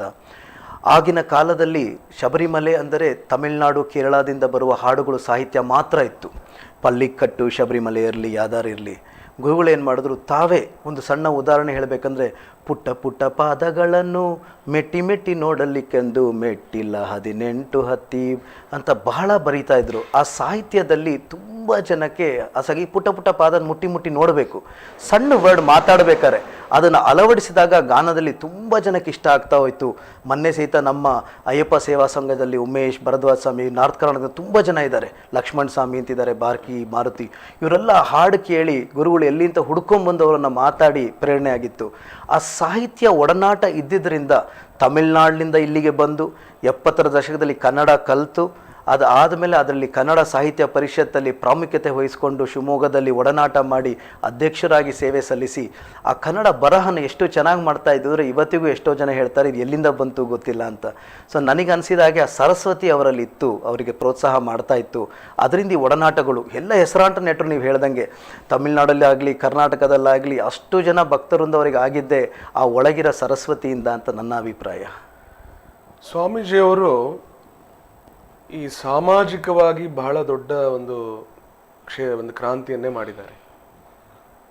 ಲಯನ್ಸ್ ಕ್ಲಬ್ಬಿನ ಮೂಲಕ ಇರಬಹುದು, ಚೇಂಬರ್ ಆಫ್ ಕಾಮರ್ಸ್ನ ಒಂದು ವೇದಿಕೆಯಲ್ಲಿ ಇರಬಹುದು, ಇನ್ನು ಅನೇಕ ಧಾರ್ಮಿಕ ಈ ದೇವಾಲಯಗಳ ಒಂದು ಪ್ರಮುಖ ಒಂದು ಜವಾಬ್ದಾರಿಯಲ್ಲಿದ್ದು ತುಂಬ ಉತ್ತಮ ಕಾರ್ಯಗಳನ್ನೆಲ್ಲ ಮಾಡಿದ್ದಾರೆ. ಮತ್ತು ರಾಜಕಾರಣ, ಒಬ್ಬ ಸಾಮಾನ್ಯ ವ್ಯಕ್ತಿಯಾಗಿ ಅವರು ಮಹಾನಗರ ಪಾಲಿಕೆ ಸದಸ್ಯರಾಗಿಯೂ ಕೂಡ ಒಂದು ಸೇವೆಯನ್ನು ಸಲ್ಲಿಸಿದ್ದಾರೆ. ಈ ರಾಜ್ಯದ ಮಾಜಿ ಮುಖ್ಯಮಂತ್ರಿಗಳಾದ ರಾಜಕೀಯ ದಿಗ್ಗಜರುಗಳಾದ ಬಂಗಾರಪ್ಪನವರು, ಯಡಿಯೂರಪ್ಪನವರು ಮತ್ತು ನಮ್ಮ ಈಶ್ವರಪ್ಪನವರು, ಇನ್ನು ಅನೇಕ ರಾಜಕೀಯ ಮುಖಂಡರುಗಳ ಜೊತೆ ಬಹಳ ಉತ್ತಮವಾದ ಒಂದು ಬಾಂಧವ್ಯವನ್ನು ಇಟ್ಕೊಂಡಿದ್ರು ಅಂತ ಹೇಳ್ತಾರೆ. ಇದೆಲ್ಲವೂ ಕೇವಲ ಅಯ್ಯಪ್ಪನ ಭಕ್ತರಾಗಿಯ ಅಥವಾ ಹೇಗೆ ಅವರು ಇದೆಲ್ಲವನ್ನು ಕೂಡ ನಿಭಾಯಿಸಿದ್ರು ಅನ್ನೋದ್ರ ಬಗ್ಗೆ ತಾವು ದಯಮಾಡಿ ತಿಳಿಸ್ಬೇಕು. ಇದಕ್ಕೆ ಈಗ ನಾವು ಸುಮಾರು 6 ದಶಕಗಳ ಹಿಂದೆ ಹೋಗಬೇಕಾಗ್ತದೆ ಈ ಪ್ರಶ್ನೆಗೆ ಉತ್ತರ. ದಿಂಡಕಲ್ಲಲ್ಲಿದ್ದಾಗಲೇ ಶಾಲೆಯಲ್ಲಿ ಅವರ ಒಂದು ನೇತೃತ್ವ, ಲೀಡರ್ಶಿಪ್ ಕ್ವಾಲಿಟೀಸ್ ಬೆಳೀತಾ ಬಂತು. ಸೆಂಟ್ ಮೇರೀಸ್ ಅನ್ನೋ ಶಾಲೆಯಲ್ಲಿ ಇವರು ಓದ್ತಾ ಇರಬೇಕಾದ್ರೆ ತಮ್ಮ ಸಹಪಾಠಿಗಳಿಗೆ ಯಾವುದೇ ಕಷ್ಟ ಆದರೂ ಫಸ್ಟು ನಿಂತಿರೋರು ಅವರೇ. ಅದನ್ನು ಕ್ರೋಢೀಕರಿಸ್ತಾ ಮೇಲೆ ಬರ್ತಾ ಕಾಲೇಜಲ್ಲಿ ಬರ್ತಾ ಆಗಿನ ಕಾಲದಲ್ಲಿ ಒಂದು ದೊಡ್ಡ ಕ್ರಾಂತಿ ನಡೀತು. ಕಾಮರಾಜ್ ನಾಡರ್ ಮುಖ್ಯಮಂತ್ರಿ ಆಗಿದ್ದಾಗ ಹಿಂದಿ ಅಳವಡಿಕೆ ಬೇಡ ಅನ್ನೋದೊಂದು ಕ್ರಾಂತಿ ನಡೀತು. ಆವಾಗ ಇವರು ತೋಲಿಸಿ ತುಂಬ ಹೋರಾಟಗಳಲ್ಲಿ ಭಾಗಿಯಾಗಿದ್ದರು. ಮೊನ್ನೆ ಸುಮಾರು 2-3 ವರ್ಷದ ಹಿಂದೆ ನಾನು ಗುರುಗಳ ಜೊತೆಗೆ ಹೋದಾಗ ದಿಂಡಕಲ್ ಶ್ರೀನಿವಾಸನ್ ಅಂತ ಒಬ್ಬರನ್ನ ಭೇಟಿಯಾದ್ವಿ. ಅವ್ರು ನಾನು ಭೇಟಿಯಾದ ತಕ್ಷಣ ಹೇಳಿದರು, ಸ್ವಾಮಿ ನೀವು ಹುಟ್ಟಿದ್ದು ಬಹಳ ಸಂತೋಷ ಆಯಿತು, ನನಗೂ ಭಾಳ ಉಪಕಾರ ಆಯಿತು ಅಂದರು. ನನ್ನ ಹುಟ್ಟಿಗೂ ಇವರಿಗೂ ಏನು ಸಂಬಂಧ ಅಂತ ಸ್ವಾಮಿ ಕೇಳಿದೆ, ಯಾಕೆ ಸ್ವಾಮಿಗೆ ಹೇಳ್ತಾ ಇದ್ದೀರಾ ಅಂತ. ಆವಾಗ ಶ್ರೀನಿವಾಸನ್ ಆಗಿನ ಕಾಲದಲ್ಲಿ, ಈಗ ಮೊನ್ನೆ ಲಾಸ್ಟ್ ಟರ್ಮಲ್ಲಿ ಫಾರೆಸ್ಟ್ ಮಿನಿಸ್ಟರ್ ಆಗಿದ್ದರು ADMK ಗೌರ್ಮೆಂಟಲ್ಲಿ. ಅವ್ರು ಹೇಳಿದರು, ನಾನು ಕಾಲೇಜಲ್ಲಿ ಎಷ್ಟು ಪ್ರಯತ್ನ ಮಾಡಿ ಎಲೆಕ್ಷನಿಗೆ ನಿಂತು ಗೆಲ್ಲಬೇಕು ಅಂತ ಪ್ರಯತ್ನ ಪಟ್ಟರು, ಈ ಸ್ವಾಮಿ ಲಾಸ್ಟ್ ಒಂದು ದಿವಸ ಬಂದು ಮಾತಾಡಿ ನಮ್ಮನ್ನು ಸೋಲಿಸ್ಬಿಟ್ಟು ಹೋಗ್ಬಿಡೋರು. ಸೊ ಇವರು ಶಿವಮೊಗ್ಗಕ್ಕೆ ಹೋಗಿದ್ದರಿಂದ ನನ್ನ ದಾರಿ ಸುಗಮವಾಯಿತು, ನೀವು ಹುಟ್ಟಿದ್ರಿಂದ ಅವ್ರು ಅಲ್ಲೇ ಇರೋದ್ರಿಂದ ಈಗ ನಮ್ಮ ದಾರಿ ರಾಜಕೀಯದಲ್ಲಿ ಬೆಳೀತಾ ಬಂತು ಅಂತ. ಸೊ ಆ ಥರ ಅವರ ಅಭಿಮಾನಿಗಳಾಗಲಿ ಅವರ ರಾಜಕೀಯ ಒಡನಾಟಗಳಾಗಲಿ ಬೆಳೀತಾ ಬಂತು. ಇಲ್ಲಿ ಬಂದ ಮೇಲೆ ಅವರಿಗೆ ರಾಜಕೀಯ ಅನ್ನೋದು ಮನಸ್ಸಲ್ಲಿ ಯಾವತ್ತೂ ಅವರಿಗೆ ಇಷ್ಟ ಇರಲಿಲ್ಲ. ನಾನು ನಿಜ ಹೇಳಬೇಕು ಅಂದರೆ ನಾನು ಎಷ್ಟೋ ಸಲ ಕೇಳಿದ್ದೀನಿ. ಆದರೆ ಅಲ್ಲಿರೋ ಮುಖಂಡರು ಭಾಳ ಹತ್ತಿರ. ಒಂದು ಉದಾಹರಣೆ ಹೇಳಬೇಕು ಅಂದರೆ ಅವರೇ ಹೇಳೋರು, ನಾನು ಕೇಳ್ತದೆ ಯಾಕೆ ಸ್ವಾಮಿ ರಾಜಕೀಯ ಒಡನಾಟ ಬೇಕು ಅಂತ. ಅವ್ರು ಹೇಳೋರು ಎಲ್ಲರಲ್ಲೂ ಒಳ್ಳೆತನ ಇದೆ. ಬಂಗಾರಪ್ಪರಾಗಲಿ, ಈಶ್ವರಪ್ಪರಾಗಲಿ, ಯಡಿಯೂರಪ್ಪರಾಗಲಿ ಎಷ್ಟು ಸೇವೆ ಮಾಡಿದ್ದಾರೆ ದೇವಸ್ಥಾನಕ್ಕೋಸ್ಕರ. ಮುಖ್ಯವಾದ ಉದಾಹರಣೆ ಇಲ್ಲಿನ ಅಯ್ಯಪ್ಪ ಸ್ವಾಮಿ ದೇವಸ್ಥಾನ ರಾಮನಶೆಟ್ಟಿ ಪಾರ್ಕಲ್ಲಿ. ನಾನು ಬಾಲಕನಾಗಿದ್ದಾಗ ಅದು ಒಂದು ಸೌದೆ ಡಿಪೋ ಆಗಿತ್ತು, ಪಕ್ಕ ಜಾಗ ಬೇಕಿತ್ತು. ಆವಾಗಿನ ರಾಜಕಾರಣಿಗಳು ಈಶ್ವರಪ್ಪಾಜಿ ಆಗಲಿ, ಇವರೆಲ್ಲರೂ ಆಗಲಿ, ಮರಿಯಪ್ಪನವರಿದ್ದಾರೆ, ಎಲ್ಲ ರಾಜಕೀಯ ಯಾವ ಪಕ್ಷ ಅಂತಲ್ಲ, ಎಲ್ಲರೂ ಸ್ವಾಮಿ ಶಿಷ್ಯರು ಎಲ್ಲ ಓಡಾಡಿ ಇವತ್ತು ಅದನ್ನು ಒಂದು ದೇವಸ್ಥಾನ ಮಾಡಲಿಕ್ಕೆ ಸಾಕಾರ ಆಯಿತು. ಅದು ಇವರ ಧಾರ್ಮಿಕ ಮತ್ತು ರಾಜಕೀಯ ಒಡನಾಟದಿಂದನೇ ಸಾಧ್ಯವಾಗಿದ್ದು. 92ರಲ್ಲಿ ಎಲ್ಲರ ಒತ್ತಾಯದ ಮೇರೆಗೆ ಎಲೆಕ್ಷನ್ ಇತ್ತರು. ಆವಾಗ ನಾವು ಕೇಳ್ತಾ ಇದ್ವಿ, ಸ್ವಾಮಿ ಯಾಕೆ ಅಂತಿದ್ವಿ, ಜನರಿಗೆ ಒಳ್ಳೇದಾಗಬೇಕಂದ್ರೆ ನಾವು ಏನು ಬೇಕಾದ್ರೂ ಮಾಡಲೇಬೇಕಪ್ಪ ಅಂತ ಹೇಳಿಬಿಟ್ಟು ಮಾಡ್ತಾಯಿದ್ರು. ಸೊ ಅಯ್ಯಪ್ಪ ಸಂಘಟನೆಯೊಳಗೆ ಲಯನ್ಸ್ ಕ್ಲಬ್ ಹಾಗೂ ಹಲವಾರು ಫ್ಯಾಮಿಲಿ ಪ್ಲಾನಿಂಗ್ ಅಸೋಸಿಯೇಷನ್ ಆಫ್ ಇಂಡಿಯಾದಲ್ಲೂ ಅವರು ಮುಖ್ಯ ಪಾತ್ರ ವಹಿಸಿದರು. ಮೆಗಾನ್ ಹಾಸ್ಪಿಟ್ಲಲ್ಲಿ ಡೈಲಿ ಬೆಳಿಗ್ಗೆ ಹೋಗಿ ಸೇವೆ ಮಾಡ್ತಾಯಿದ್ರು, ಆ ಆರ್ಗನೈಸಿಂಗ್ ಕಮಿಟಿಲೂ ಇದ್ದರು. ಸೊ ಆದರೆ ಇವೆಲ್ಲ ಒಡನಾಟದಿಂದ ಈ ಬಹುಮುಖ್ಯರೆಲ್ಲರೂ ಪರಿಚಯ ಆಗಿ ಅದನ್ನು ಅವರು ತನಗೆ ಅಂತ ಯಾವತ್ತೂ ಉಪಯೋಗಿಸ್ಕೊಳ್ಳಿಲ್ಲ. ಇವತ್ತಿಗೂ ನೀವು ಮನೆಗೆ ಬಂದು ನೋಡಿದ್ರೆ ಸ್ವಾಮಿಗಳು ಏನು ಮಾಡಿದ್ರು ಅದೇ, ಅದ್ರ ಮೇಲೆ ನಾವೀಗ ಕಟ್ಟು ಹೋಗ್ತಾ ಇದ್ದೀವಿ ಅಷ್ಟೇ ವಿನಃ ಅವರು ಇಷ್ಟು ಸಾಕು ನನಗೆ ಅಂತ ಹೇಳಿದರು. ಇದು ಬಹಳ ಪ್ರೇರಣೆಯಾಗಿದೆ ನಮಗೆಲ್ಲ ಇವತ್ತು. ಮತ್ತೊಂದು ಬಹಳ ವಿಶೇಷತೆ, ರೋಜಾ ಷಣ್ಮುಗಂ ಸ್ವಾಮೀಜಿಯವರು ಸರಳತೆಗೆ ಅವರ ಬದುಕಿನ ಪೂರ್ಣ ಅವಧಿ ಅತ್ಯಂತ ಸರಳವಾಗಿಯೇ ಮತ್ತು ಸೌಮ್ಯವಾಗಿಯೇ ಬದುಕಿದವರು. ಈ ನಾವೇ ಈಗ ಇದೆಲ್ಲ ಮಾತಾಡಿದ ಹಾಗೆ ಇಷ್ಟೆಲ್ಲ ಒಡನಾಟ, ಇಷ್ಟೆಲ್ಲ ಪ್ರಸಿದ್ಧಿ, ಖ್ಯಾತಿ ಎಲ್ಲವೂ ಇದ್ದಾಗಲೂ ಕೂಡ ಒಂದು ಸನ್ನಿವೇಶ ತಾವೇ ನನಗೆ ಹೇಳಿದ ಹಾಗೆ, ನೀವೆಲ್ಲ ಕುಟುಂಬ ಬಂಧುಗಳು ಅವರಿಗೆ ವಯೋಸಹಜ ಆರೋಗ್ಯದ ಏರುಪೇರಾದಾಗ ಎಲ್ಲ ಶಿಷ್ಯವೃಂದದರು ಸೇರಿ ಅವರಿಗೊಂದು ಇನ್ನೋವಾ ಕಾರನ್ನು ಗಿಫ್ಟ್ ಮಾಡಬೇಕು ಅಂತ ಹೇಳಿದಾಗ ಸ್ವಾಮೀಜಿ ಅದನ್ನು ಬಹಳ ಚೆನ್ನಾಗಿ ಅದಕ್ಕೊಂದು ಉತ್ತರ ಕೊಟ್ಟು ಯಾಕೆ ಅದನ್ನು ಬೇಡ ಅಂತ ಹೇಳಿದ್ರು. ಹಾಗೆ ಅಷ್ಟು ಸರಳತೆಯಲ್ಲಿ ಬದುಕಲಿಕ್ಕೆ ಸಾಧ್ಯ ಆಗಿದ್ದು ಮತ್ತು ಅದಕ್ಕೆ ಪ್ರೇರಣೆ ಕೊಟ್ಟಿದ್ದು ಯಾವುದು ಅನ್ನೋದ್ರ ಬಗ್ಗೆ ದಯಮಾಡಿ ತಿಳಿಸ್ಕೊಡಿ. ಬಹಳ ಏನು ಇದು ನಾನು ನೆನೆಸ್ಕೊಳ್ತಾ ಹೋದರೆ ಮನಸ್ಸಿಗೆ ಭಾಳ ತಟ್ಟುವಂಥ ಪ್ರಶ್ನೆ ಹಾಗೂ ವಿವರಣೆ ನೀವು ಹೇಳಿದ್ದು. ನಾನು ಅವರಿಗೆ ಬಹಳ ಆಸೆ, ನಮಗೆ ಗುರುಗಳು ಒಂದು ದೊಡ್ಡ ಕಾರಲ್ಲಿ ಹೋಗಬೇಕು, ತುಂಬ ಚೆನ್ನಾಗಿರಬೇಕು ಅಂತ. ಅವತ್ತು ನಾನು ಕೇಳಿದಾಗ ಬಹಳ ಚೆನ್ನಾಗಿರೋ ಉತ್ತರ ಕೊಟ್ಟರು. ಅವ್ರು ಹೇಳಿದರು, ನಾನು ಕಾರಿನಲ್ಲಿ ಕೂತು ಹೋದರೆ ನಮ್ಮ ಮನೆಯಿಂದ ಅಯ್ಯಪ್ಪ ಸ್ವಾಮಿ ದೇವಸ್ಥಾನಕ್ಕೆ 15 ನಿಮಿಷ ಆಗ್ಬೋದು. ಆದರೆ ನಾನು ಹೋಗಬೇಕಾದ್ರೆ ನನ್ನ ಭಕ್ತಾದಿಗಳನ್ನು ನೋಡೋಕ್ಕಾಗಲ್ಲ, ನನ್ನ ಮಿತ್ರರನ್ನು ನೋಡೋಕ್ಕಾಗಲ್ಲ, ಸ್ವಾಮಿಮಾರುಗಳನ್ನು ನೋಡೋಕ್ಕಾಗಲ್ಲ ಅಂತ. ಸರಿ ಸ್ವಾಮಿ, ಅದಕ್ಕೂ ಇದಕ್ಕೂ ಏನು ಸಂಬಂಧ ಅಂದೆ. ನೀ ಬಾ ಕೂತ್ಕೋ ಅಂತ ತಮ್ಮ ಸ್ಕೂಟಿಲಿ ಕೂರಿಸ್ಕೊಂಡ್ರು. ಅದೇ ಸ್ಕೂಟಿ ಹಾಗೇ ಇರ್ತಿತ್ತು. 15 ನಿಮಿಷ ತಗೊಳ್ಳುವ ಜಾಗದಲ್ಲಿ ನಾನು ಅವರು ಹೋದಾಗ 1.25 ಗಂಟೆ ತೊಗೋತು. ಅದು ಯಾಕಂದರೆ ದೊಡ್ಡವರು ಸಣ್ಣವರು ನೋಡ್ತಾ ಇರಲಿಲ್ಲ. ಅಲ್ಲಿರೋ ಬಾಳೆಹಣ್ಣು ಮಾರ ಮನುಷ್ಯರಾಗಿರ್ಬೋದು, ಸ್ವಾಮಿಗಳಾಗಿರ್ಬೋದು, ಹೂಮಾರ ಸ್ವಾಮಿ ಆಗಿರ್ಬೋದು, ನಿಲ್ಲಿಸಿ ಕರ್ಕೊಂಡು ಮಾತಾಡ್ತಾ ಹೋಗೋರು. ದೇವಸ್ಥಾನ ಮುಟ್ಟಿದ ಮೇಲೆ ಹೇಳಿದರು, ಇದು ಜೀವನದಲ್ಲಿ ನಾವು ಸಾಧಿಸೋದು. ನನಗೆ ಕಾರು ಬಂಗ್ಲೆ ಎಲ್ಲ ಯಾವಾಗ ಬೇಕಾದ್ರೂ ಬರ್ತದೆ, ಆದರೆ ನಾಳೆ ನಾನು ಇರಲಿ ಬಿಡಲಿ ಈ ಸ್ವಾಮಿಮಾರ್ಗಳು ನಮ್ಮ ಜೊತೆಗಿರ್ತಾರೆ ಅಂತ. ಅದಕ್ಕೆ ಇವತ್ತು ಆ ಶಿಷ್ಯವೃಂದ ಒಂದು ಲೈವ್ ಎಕ್ಸಾಂಪಲ್ ಆಗಿದೆ. ಈ ಶಿಷ್ಯವೃಂದದಲ್ಲಿ ಇರೋರು ಯಾರೂ ದೊಡ್ಡ ಕೋಟಿಗಟ್ಟಲೆ ಸಂಪಾದನೆ ಮಾಡಿದವರಲ್ಲ, ಸ್ವಾಮಿನ ಹತ್ತಿರದಿಂದ ನೋಡಿದವರು. ಆ ಸರಳತೆ ಅವರಲ್ಲಿ ಇದ್ದಿದ್ದು ಎಷ್ಟು ಮಟ್ಟಗಿತ್ತು ಅಂದರೆ, ದೀಪಾವಳಿ ನಾವು ಮಾಡಬೇಕು ಅನ್ಬೇಕಾದ್ರೆ ಸ್ವೀಟೆಲ್ಲ ತರೋರು. ಸ್ವಾಮಿ ಮುಟ್ಟೋಣ ಅಂದ್ರೆ ಅಲ್ಲ ಅಂತ ಕುಂಬಾರಗುಂಡಿ ಅಂತ ಒಂದು ಏರಿಯಾ ಇದೆ, ಅಲ್ಲಿ ತೊಗೊಂಡೋಗಿ ಹಂಚಿದ್ದು ಉಂಟವರು. ಅದೇ ಥರ ಯಾವುದೇ ನಮ್ಮ ಮನೇಲಿ ಫೆಸ್ಟಿವಲ್ ಆದರೂ ಮೊದಲು ಅವರಿಗೆ ಆಮೇಲೆ ನಾವು ಅಂತ. ಆ ಸರಳತೆ ನಾನು ನಮ್ಮ ಅಜ್ಜಿಗೆ ಕೇಳ್ತಾ ಇದ್ದೆ ಹೇಗೆ ಬಂತು ಅಂತ. ಅದು ಅವರ ತಂದೆಯಿಂದ ಬಂತು. ಅವರ ತಂದೆ ಮುನಿಯಾಂಡಿ ಪಿಳ್ಳೈ ಅಂತ ಆಗಿನ ಕಾಲದಲ್ಲಿ ಕಾರ್ಪೊರೇಟರ್ ಆಗಿ ಸ್ವತಂತ್ರ ಹೋರಾಟಗಾರರಾಗಿದ್ದರು. ಮನೆಯಲ್ಲಿ ದೊಡ್ಡ ಆಸ್ತಿ ಇದ್ದರು, ಎಲ್ಲದೂ ಜನರಿಗೋಸ್ಕರ ಕೊಟ್ಟು ಲಾಸ್ಟಿಗೆ ಒಂದು ಕೋಲು ಮಾತ್ರ ಅವ್ರು ಬಿಟ್ಟೋಗಿದ್ರು. ಆ ಕೋಲು ಇನ್ನೂ ಮನೇಲಿ ಇಟ್ಟಿದ್ದಾರೆ ಗುರುಗಳು. ಅವ್ರು ಹೇಳ್ತಾರೆ, ಇದು ಸಾಕು ನಮಗೆ ಪ್ರೇರಣೆಗೆ, ಇದನ್ನು ನೀನು ಮುಂದಿನ ಪೀಳಿಗೆಗೆ ನೀನು ಕೊಡು, ಆವಾಗ ನಮ್ಮ ಜೀವನ ಸಾರ್ಥಕ ಆಗತ್ತೆ ಅಂತ ಹೇಳ್ತಾರೆ. ಹಾಗೆ ಸಹಸ್ರಾರು ಜನರಿಗೆ, ಲಕ್ಷಾಂತರ ಜನರಿಗೆ ನಡೆದಾಡುವ ಅಯ್ಯಪ್ಪ ಅಂತಲೇ ಅವ್ರು ಕರೆಸ್ಕೊಂಡ್ರು. ಒಬ್ಬ ಭಕ್ತ ಭಗವಂತನಾಗಲಿಕ್ಕೆ ಸಾಧ್ಯ ಆಗತ್ತೆ ಅನ್ನೋದಕ್ಕೆ ನಮಗೆ ಅನೇಕ ಪುರಾಣಗಳಲ್ಲಿ, ಉಪನಿಷತ್ತುಗಳಲ್ಲಿ ನಮಗೆ ಉದಾಹರಣೆಗಳಿದೆ. ಆದರೆ ಒಬ್ಬ ಸಾಮಾನ್ಯ ನಮ್ಮ ಮನೆಗಳಲ್ಲಿ ಇರುವ ದೇವರ ಮಂದಿರಗಳಲ್ಲಿ ಅವನು ಕೂಡ ಒಬ್ಬ ಭಗವಂತನ ಸ್ಥಾನದಲ್ಲಿದ್ದು ನಿತ್ಯವೂ ಅವನು ಪೂಜೆಯನ್ನು ಮಾಡಿಸ್ಕೊಳ್ಳೋಕ್ಕೆ, ಆರಾಧನೆಯನ್ನು ಮಾಡಿಕೊಳ್ಳೋಕ್ಕೆ ಸಾಧ್ಯ ಆಗತ್ತೆ ಅನ್ನೋದನ್ನು ನಾವು ರೋಜಾ ಷಣ್ಮುಗಂ ಸ್ವಾಮೀಜಿ ಅವರ ಒಂದು ಜೀವನದಲ್ಲಿ ನೋಡ್ತೇವೆ.